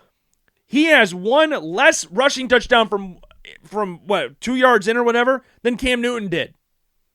So everybody wants to say Josh Allen's a tush-push merchant or whatever in recent years, which is just a stupid comment anyways. If you've never watched Josh Allen play, I'm sorry. But he's tied the record for most rushing touchdowns by a quarterback. And if you were to ask me, would I rather have his game against the Buccaneers or his game against the Chiefs? I would rather have his game against the Buccaneers. Because you want to know why? They push the ball down the frickin' field. Something they haven't done all frickin' season for whatever reason. I have no clue why. They have been allergic to having passes go past the line of scrimmage. Khalil Shakir, prior to this game, 49.7% of his catches were behind the line of scrimmage. Or at the line of scrimmage. Why? Khalil Shakir is so much better of a wide receiver than just being limited to screen passes. Because he's so good at picking up yards after the catch, he doesn't go down easily. They're like, oh, we can just give it to him and he'll pick up 6 yards after the catch. He's so much better than that. Why are we limiting him to just that? Like, it's stupid. So if Josh Allen does what he did against the Buccaneers every game for the rest of the year, I will take that versus a quote-unquote perfect game where he's checking it down the entire time because that's all they're drawing up for him. You have Josh Allen as your quarterback. Stop playing it like you have freaking Tua. That's so stupid. I think sometimes they forget who they have at quarterback because Josh Allen, again, is the single most talented quarterback in NFL history. Bar none. Like, Josh Allen is awesome. Stop being scared of turnovers. He had 6 touchdowns. He scored 44 points. And he threw 2 interceptions. I don't care about his interceptions. I do not care. That's how Josh Allen is supposed to play football. And if he plays like that, he's the best quarterback in the NFL. This is why, when all is said and done, when MVP discussions pop, it's like, Josh Allen's out of the top 10, now he's back at the top 10. Because nobody in the NFL can get to that peak. No one can. And I can say that because no one has ever done it before apart from him. He is doing things at the quarterback position no one else has done. Josh Allen, after the game, tied Peyton Manning for the most total touchdowns by a player that is 30 or younger. Just so you guys know, just to put this in perspective here, that's the record, tied 30 or under. Josh Allen's 29. He turns 30 in May. The Bills still have 1, 2, 3, 4, 5, 6, 7. They have 7 games left. Another record that I talked about. We talked about the rushing touchdown thing. It's going to be untouchable when he's retired. Or after this year, it's going to be untouchable. He became the first player in NFL history with 3+ passing, 3+ rushing touchdown in multiple career games. First player ever to do that. This is an 11th game with 3+ passing touchdowns and 1+ rushing touchdown. New record holder, surpassing Tom Brady for the most all time. Tom Brady had 10. Josh Allen's 11. Again, Josh Allen's career's not done yet. That was Brady's entire 30-year career, and he had 10 of those. Like, it is ridiculous how he does this. And how we actually entertain conversations about how, oh my God, there's other quarterbacks better than... No, there's not. Just on Sunday alone, Herbert, Mahomes, Lamar, Sam Darnold, Bo Nix, Matt Stafford, and Baker Mayfield combined for 5 touchdowns on Sunday alone. Josh Allen had 6 by himself. Josh Allen, mid-season point, 28 touchdowns, 7 picks. It's pretty fun. Lamar Jackson, his MVP season 2023, 29 touchdowns, 13 turnovers. Josh Allen has, I think, 4 fumbles. So if you want to include fumbles in there, you got 11 turnovers, 28 touchdowns to 29 touchdowns, 13 turnovers. Lamar Jackson, that was his whole season, one vote away from being unanimous MVP. Which Lamar Jackson, has anybody seen any negative press about Lamar Jackson's shit show against the Browns this past weekend? Where he's getting outplayed by Dylan Gabriel prior to him getting hurt? Did anybody say anything about that? I mean, I know everybody's quick to jump on Josh Allen if he has one bad game. But, I mean, no touchdowns, 2 picks against the Browns. I know, and 4 sacks for Myles Garrett, who's on pace to smash the single-season sack record. And no one said anything really about that. But we're always like, Josh Allen, oh, he's bad, he's just mid. No. Josh Allen is the best dual threat quarterback of all time. It's not even a conversation. It's not. Josh Allen's on pace for 48 touchdowns this season. Matt Stafford's on pace for 46. And those are the top two guys. And Josh Allen's having a quote-unquote down year. This is like the old Aaron Rodgers quote. My down years are other people's career years. Like the amount of times I see Josh Allen talked about like negatively or whatever, I get confused because what you're watching is not normal. Josh Allen has 2 career games of 6+ touchdowns. That's 5th all time behind Rodgers, Breeze, Manning, and Charlie Johnson, who I have no idea who that is. But Rodgers is the only one with 4. Then Breeze and Manning and Johnson had 3. Josh Allen has 2.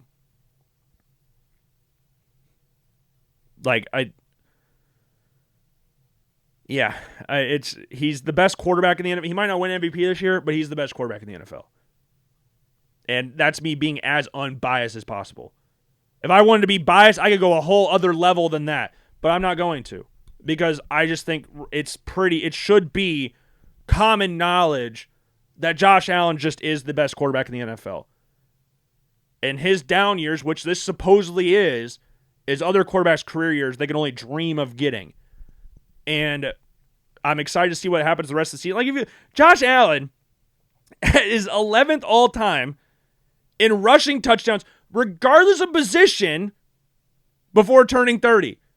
He's 2 behind Edgerrin James. So he's going to get top 10 after this season's done. He got 7 games to get 2 rushing touchdowns. He's going to get that record. Like, he's 11 touchdowns before turning 30. He's 11 touchdowns behind Adrian Peterson, who has 86. Josh Allen has 75. The only other player in the NFL right now that has more rushing touchdowns than Josh Allen is Derrick Henry. Like, it's not, this is what we talk about. The record is LaDainian Tomlinson, which shouldn't be surprising. He has 126 touchdowns before turning 30. Which his touchdown record of 31 is getting scarily, could get broken this year. I doubt it, but it could by Jonathan Taylor this year. But we actually, like, I find it hilarious that we have these conversations about, like, oh, the greatest dual threat quarterback of all time. It's not a conversation. Like, if we're talking about electric, then Lamar and Vic, of course. But the best, it's Josh Allen. It just is. And if you look at his first 121 career starts comparatively to likes of Favre, Manning, Breeze, Marino, Elway, Warren Moon, Dan Fouts, Joe Montana, Jim Kelly, Steve Young, Troy Aikman, Kurt Warner, Terry Bradshaw, Ken Stabler. Look at all those guys. This is the first 121 games. This is not my thing. I found this on social media. He's 3rd in wins out of those guys. He's tied for 4th in passing touchdowns. He's 6th in passing yards. He's 1st in rushing yards by a considerably wide margin. 75 rushing touchdowns, which is, again, considerably the most. The next highest is 28. Interceptions, 91, tied for 3rd, which is the lowest on that, I might add. Steve Young had 75. That's the lowest. And then Joe Montana had 88. Josh Allen's got 91. Brady, he's tied with Tom Brady with 91. Total touchdowns first, wide margin. The next closest on that list is 242, which is Peyton Manning. Total yards first by, again, a wide margin. The second place is Peyton Manning with 32,000. Josh Allen's 33,000. Like, if I wanted to be crazy and be super, I could say Josh Allen's already top 10 quarterback of all time. And if he gets a Super Bowl, goodness gracious, ladies and gentlemen, I will be the most annoying person of all time. I will be down everybody's throat. He's already the most talented. He's already the best dual threat quarterback of all time. And that all the rushing records that he has is just going to keep growing. Touchdown records are going to keep growing. He's going to keep passing Peyton Manning records. Like, I don't even know why we have to have these conversations, but this is where we always end up every year, where people need to be reminded about who the hell Josh Allen is. He's the best quarterback in the league. If he plays like this, he's the best player in the league, bar none. He's already the best player in the league. He might not win MVP this year, but like Charles Barkley said, just because he won an MVP does not make him better than Michael Jordan. Like, the best player in the league is not going to win MVP every single year. LeBron James, I think, only has 3 or 4 MVPs. LeBron James only been the best player in the league 3 or 4 times in his 20-year career. Yeah, okay. Like, it just doesn't happen all the time. Matt Stafford, realistically, I want Matt Stafford to win it. Because that would end the conversation about the Hall of Fame situation, because he would get in after that, Super Bowl and MVP. Oh, that would be all the way. And he's finally over 500 for his career win-wise. So that's awesome. But Josh Allen, if he plays like that, there's no stop. The Bills are still the favorite to win the AFC. And they've not been playing that great. And the Chiefs are third. And before people freak out about the Chiefs thing, they're 5-5 on the season. They're joint third with the Broncos in regards to odds to win the AFC Championship. The Broncos just beat them. The Broncos are 9-2. The Chiefs are 5-5. And at face value, you would go, oh, well, that's stupid. They're just biased towards the Chiefs. But if you look at the rest of their schedule, it's a non-zero chance that they win out. They go 12-5. I know they haven't played great. I know they lost the Broncos and the Bills back-to-back games. I know they lost the Jaguars. But if you look at these next few games, these last remaining games, I'm not going to sit here and say they can't win out. Which is scary, but that I don't think we should rule that out. I know the Colts are a good team. The Colts have beaten the worst Colts teams have beaten better Chiefs teams, but it's at Arrowhead. First game back at home since they played the Commanders, which was a while ago. They can win that game. Cowboys defense switched cheese. I know Dak's playing well. CD and George Pickens are playing great. They can win that game.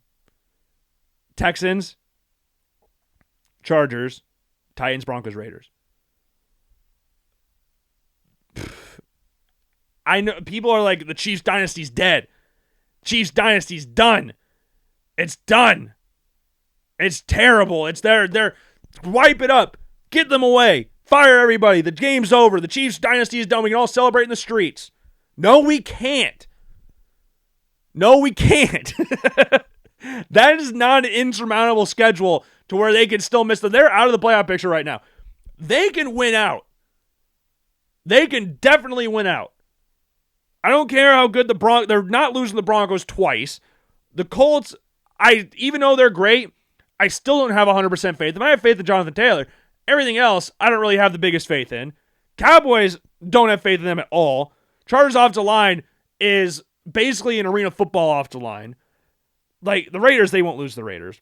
Titans, they won't lose the Titans. Texans, they won't lose the Titans. So at worst, if you just go off teams that have a losing record, they're going to beat the crap out of the Texans, Titans, and Raiders. We know that.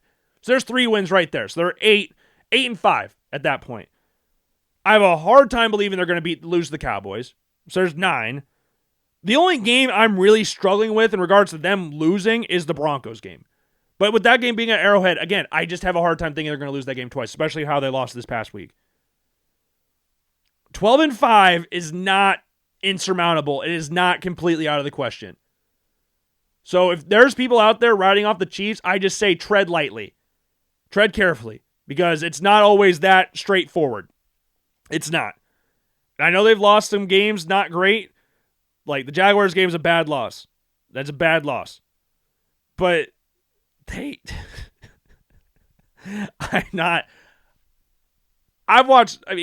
Patriots have never been this bad in regards with the Tom Brady era and stuff like that, in regards to their record. But how many times we heard the dynasty's done and the dynasty's still well in there? And now you've just pissed them off, so now they're going to rally back. Obviously, the Chiefs could obviously lose the rest of their 7 games and go 5-12. That could be an option as well. But to write them off completely, I think it's a little crazy. Maybe it's just me. Maybe I've been hurt by the Chiefs too many times in recent years to say otherwise, but to write them off is really, really early, and it's really scary, and you're going to piss them off, and they know they're probably going to win the frickin' Super Bowl. Because guess what? They still have Patrick Mahomes. I know he's not playing great, but they still have Patrick Mahomes. They still have Andy Reid. As long as those two things are alive and kicking, they're going to win football games. They're not playing great right now, but like we talked about the Iowa game before, I don't care how great you're playing in the first half of the season. I need you to step it up in the second half of the season, which is most often time the Chiefs step it up. Look at the Pittsburgh Penguins during the Sidney Crosby era. A lot of their teams, they would skate through the regular season and then kick ass in the postseason. It was annoying as hell. That's what I think this Chiefs team's going to do. But 12-5, they might not go 12-5, but at worst, they're going 10-7. That's my prediction at this point. At worst, they're going 10-7. And if you look at the rest of the AFC right now, the Patriots are probably going to win the AFC East because they have one of the cakewalkiest schedules I think I've ever seen. Like, you look at the remaining games. Bengals, Giants, Bills, Ravens, Jets, Dolphins. I don't think they beat the Bills twice. I really don't. So maybe they slip up in one of those games, like to the Ravens or something, or the Jets come through and beat them, which I highly doubt. Maybe the Bengals catch them by surprise this week, but the Patriots schedule's really easy. Really easy. But you look at the other teams they're competing with, the Chiefs anyways, the Chargers, the Jaguars, the Texans, and the Ravens. Ravens will probably win their division because we already know the Steelers are going 9-8. We know that one. I already said the Chiefs beat 10-7, so we know the Chiefs better record than the Steelers. Sorry. The Chargers are slowly falling. I know they beat some bad teams these past few weeks. Beat the Vikings, Titans, and Steelers. I know the Steelers are 6-4, but they're a bad team. Not change. Lost the Jaguars 35-6. They're gonna beat the Raiders. But then you look at the Eagles, Chiefs, Cowboys. They play the Broncos in Denver. Play the Texans. They can lose a majority of those games, and I would not be surprised. Like, again, do not write the Chiefs out yet. Please don't, because you're only going to make yourself more pissed off when it all eventually, inevitably happens. So don't do that. Do not do that. Yeah, the AFC playoff picture is just an intro. It's so weird to look at. Broncos, Patriots, Steelers, and Colts are the top teams in the AFC. Yeah, okay. What is this? This just pisses me off looking at the AFC. Absolutely pisses me off. But that's the reality in which we live. But looking over the NFC side of things, there's not too much that surprised me apart from the Chicago Bears leading the NFC North. That surprises me. Now, prior to the season, I had the Bears, 9-8? I think I had them at. They're 7-3 right now, and they're playing really well in the fourth quarter. Early on in the games, they're kind of skating through, but the fourth quarter, they turn it on. Bengals, Giants, Vikings, turn it on in the fourth quarter. And you look at the rest of their games, Steelers, they got them this weekend, which that could be an interesting one. I know Rodgers was questionable or something, but Rodgers, I have a hard time thinking he'd lose that game, regardless of what I just said about the Steelers. Then you got the Eagles, Packers, Browns, Packers, 49ers, Lions. They're not going to, I have a hard time believing they're going to finish on top of the division, but I love seeing that where they are. The Packers and Lions, they're about where I expected them to be at this point in time. The Vikings are about where I expected them to be as well, because I had them finishing 8-9, I believe, and a lot of that was due to the fact that, and you look at what the Vikings did last season, you go like, oh my God, they did all of this stuff. That was one of those seasons where everything kind of clicks together perfectly. And it is insanely hard to replicate that season on season when you didn't have expectations to be that good prior to the season starting. When you see teams like that, we can look at the Commanders, another one. I know Jane Daniels has been battling injuries, Terry McLaurin's been battling injuries, but you look at a team like the Commanders even. Everything that could have worked. And when things are like that, then it's hard to replicate. And Sam Darnold was playing great last year, but the last couple weeks of the season, including the playoff game, he did not play great. So the Vikings went along to go with JJ McCarthy. And from a financial standpoint, that made the most sense. Because if you look at Sam Darnold and look at what he was doing, nothing up to that point prior to that season said that this is sustainable long term. It was like, okay, we see Sam Darnold playing well, and he's playing well with our system, but if we give him a big contract, what if he turns back into a pumpkin? Like, what if he's not this magical carriage and stuff? Maybe he's just a pumpkin and we're just looking good right now and then just going to strike midnight, yada, yada. And that was kind of what was seen like at the end of the year. And they let him go to the Seattle Seahawks. Seahawks signed him a big contract, and he's been playing well. Would I be saying he's playing great? No, but he's playing really well. And Jackson Smith-Njigba is leading the league in receiving yards right now. Like right now, Sam Darnold, at this point in the season, hold on, let me get his numbers up. 2,500 yards, 17 touchdowns, 10 picks. 70% completion percentage.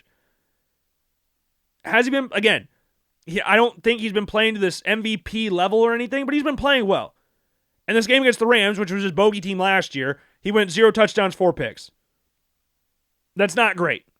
That's not great. I think Sam Darnold's a good quarterback, but the way some people talk about him is like this elite quarterback. He's a good quarterback.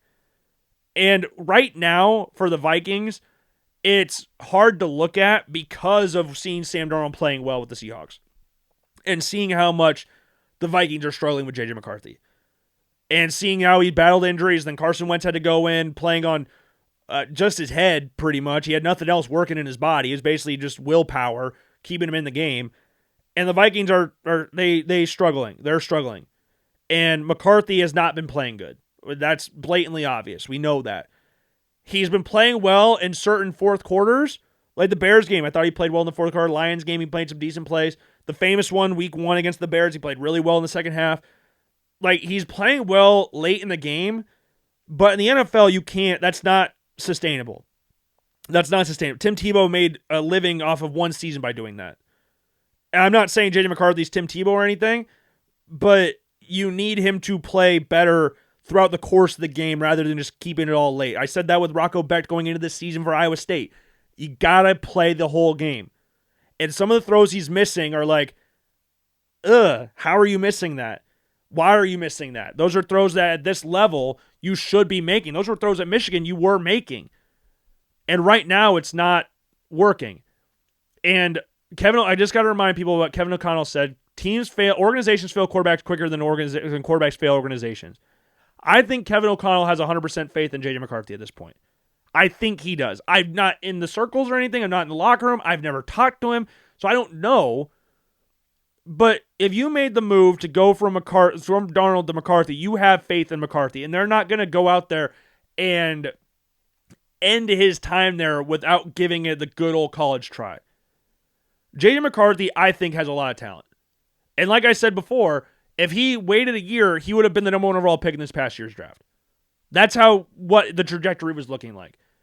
And he's got one of the more underrated arms in the league in regards to arm strength. He's a good athlete.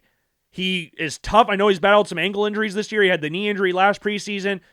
But I would say overall, he's a tough quarterback. But the thing is, that doesn't help. You know what emphasizes pain and suffering and struggling more than anything? Being corny.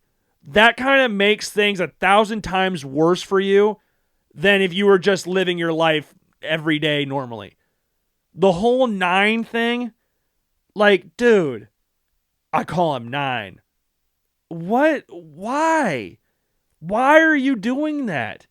That's not necessary in any circle ever to give yourself a nickname, and 2, do this whole, like some of the locker room stuff, like the whole, like, he's got, I don't even know what you want to call it, the tensing his face thing, like to make him look all mad, like he's nodding his head with the stern look on his face, like you know exactly what face I'm making when I'm doing those noises, like, yeah, like, what are you doing, dude? That's not helping anything. That's actually making your situation a whole hell of a lot worse, because now you're giving people reason to make fun of you more than just your bad play. That's adding on top of things. That's another distraction that you do not need at this point in time. Justin Jefferson's losing his freaking mind, and rightfully so.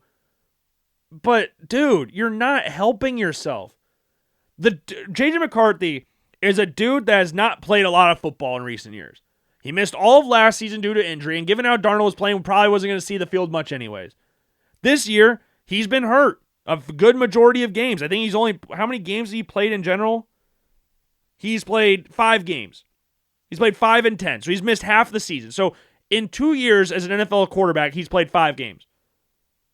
He's not the finished product yet. Give him some damn time. Like I said this a couple weeks ago. He's not playing very good right now. I'm not sitting here defending anything JJ McCarthy. He's been playing bad. It's not that he's not been playing good. He's been playing bad. But let's just hold off a little bit. But, dude, you're not helping yourself with the whole 9 thing. You're not, like we talked about with the like we talked about with Shedeur Sanders, like, oh my God, he's like Baker Mayfield, Joe Burrow are doing this. Neither one of them, like, Joe Burrow was Joe Cool. He didn't call himself Joe Cool. Joe Burrow, he didn't call himself that. You can't give yourself a nickname. That's incredibly corny, especially when you do the whole thing in the locker room. And you're not playing good. So now it's going around being just a giant meme. Like Jared, my friend, who's been on the show before, he has texted me and Spencer this morning and said people at work are calling him 9. He's a big Vikings fan. It's not. That's not in a what do you call it? That's not in a positive light. They're not calling him 9 because of his work ethic or anything. They're calling him 9 to get under his skin because your quarterback who calls himself 9 is playing like shit. That's what's so annoying about that. I want JJ McCarthy to succeed in the NFL. I want him to succeed in the NFL. But right now, it's very hard to root for him when you're doing things like that. It's very innocent. There's nothing malicious about it. But it's just incredibly corny that you just don't need when you're not playing good. It just adds on to everything else. Like it just adds on. And you look at the rest of the season for the Vikings, like you go to Seattle, that's going to be awesome. So when they inevitably lose that game, then they're going to be all these Vikings fans on social media talking about how they should have just kept Darnold, yada, yada, yada, they should have just kept Darnold. All right, they're going to lose the Packers. They're going to lose the Seahawks. They should beat the Commanders. The Cowboys game will be interesting. They should beat the Giants. Lions and Packers at the end of the year. They're not going to finish with above 500 record. That's not going to happen. But I don't want, again, if you were expecting the Vikings to repeat what they did last year, I can't help you. Because that was obviously not going to be the case, especially with the division getting better. I know the Lions lost a lot of coordinators and stuff, but the Bears were inevitably going to be better because of Ben Johnson coming in. They were inevitably going to be better because anything was better than what they had previously. Shane Waldron as offensive coordinator is terrorism on football. Next to Todd Downing and freaking Nate Hackett. That's not positive. So naturally they're going to be better. The Packers naturally are going to be better because Jordan Love's actually going to be healthy. So if you thought the Vikings, with again everything lining up perfectly, was going to continue and get to a 14-win season again, that wasn't ever going to be the case, especially with a quarterback in his first year as the starter. 9 wins was the max. That's what I had going into the year. It's like a max. That's what they're going to get. I don't even know if they get to the 7-8 win mark. Like this, so they're 4-6 at this point in time. If I had to predict the rest of their season, they're going to lose to the Packers next week. So there's 4-7. They're going to lose to the Seahawks. So there's 4-8. I'm going to have them beat the Commanders. So there is 5-8. I'm going to have them, it's in Dallas. I'm going to have them beat the Cowboys. I'm going to have a shock win against the Cowboys. So we're going to have 6-8 at that point. They're going to beat the Giants. So there's 7-8. Then lose the, 8-9 is not out of the question. I would probably 7-10, 8-9, somewhere around there. Because I think they might beat the Packers last week of the regular season, because I think the Packers will rest everybody. I mean, the Bears beat the Packers last week of the regular season last year. So I think that, and the Vikings and Packers seemingly split every year regardless of how good those two teams are. So I'm going to give the Packers, they'll beat the Packers in the last week of the regular season. Giants, Commanders. So there's 3. So 7-10. And then Cowboys one's a 50-50. So you're at 7-10 or 8-9, which should have been what the expectation was. So let's hold off on the hatred and everything like that. Let's give him another year. And then if it doesn't work next year, then ship him off because he's still in a rookie contract. So you've got time. It's not like he needs to make a decision right now. Kevin O'Connell, again, I think believes in him. They wouldn't have made the move to trade up to get him if not. And they wouldn't have let Sam Darnold go if they did not believe in him. So let's hold off. It's early doors. This team was never going to be a Super Bowl contender anyways. So let's calm down a little bit and give it some time. Because I like they're talking about panic meters all the way at 100 or whatever. And it's easy to get that way, especially when the guy he's replacing is playing decent. And I've seen Vikings pages tweet out like the first 5 starts career, JJ McCarthy, Josh Allen. Again, like I talked about before, stop comparing your young quarterbacks to Josh Allen's numbers because that's not normal. Josh Allen is not normal. So stop comparing like JJ McCarthy's numbers are this Josh Allen. It doesn't matter. It does not matter. So yeah, just leave it at that. And next year, then we can make the firm guesstimate on what he's going to be. But right now, just leave it. Go to the next season. Miss the playoffs. Retool next season. Hopefully he's better next year. And if he's not, next draft, get a quarterback. Which, statistically speaking, if you're looking at the 2 classes this year and next year, you'd probably better serve getting one next year anyway. So just let's hold off. Give it some time. If it doesn't work next year, ship it. Done. Done and dusted. All that great stuff. That's pretty much all I've got for you today on this Friday edition of the Logan Blackman Show. Some fun games coming up this weekend as well. Like it's a pretty fun slate for the NFL, Bears Steelers, Aaron Rodgers game against against the team he owns, as he said famously. So that's a fun one. Vikings Packers this week. You got a fun one. Colts Chiefs should be a fun one. Then you got Ravens and Browns. That's an awesome game. 0-0. Shedeur Sanders' first start in the NFL is against the Raiders this coming weekend, so that should be fun. Bucks Rams on Sunday Night Football will be fun. Saints Falcons, massive rivalry. I know two teams aren't very good. Tyler Shuck versus Kirk Cousins could be an interesting one. Cowboys Eagles, that's a fun one. Monday Night Football, Panthers 49ers. Again, the Panthers are not a bad football team. They're not good, but they're not a bad football team either. But that's all I've got for you today on this Friday edition of the Logan Blackman Show. I do hope you enjoyed the show. If you did not, I sincerely apologize. Try to be better next time. Make sure, again, to check out all the different links on social media. Make sure to check out the blog post on LoganBlackmanShow.com and the YouTube video, which are Week 12 quarterback prospect rankings. All of that will be linked on the YouTube video as well for the podcast and stuff like that. Just make sure to go all do all that stuff. Make sure to check out Believe in Iowa as well. Of course, I've been Logan Blackman. Again, if you enjoyed, awesome. If you didn't, I sincerely apologize. Try to be better next time, and I will see you guys later. Peace.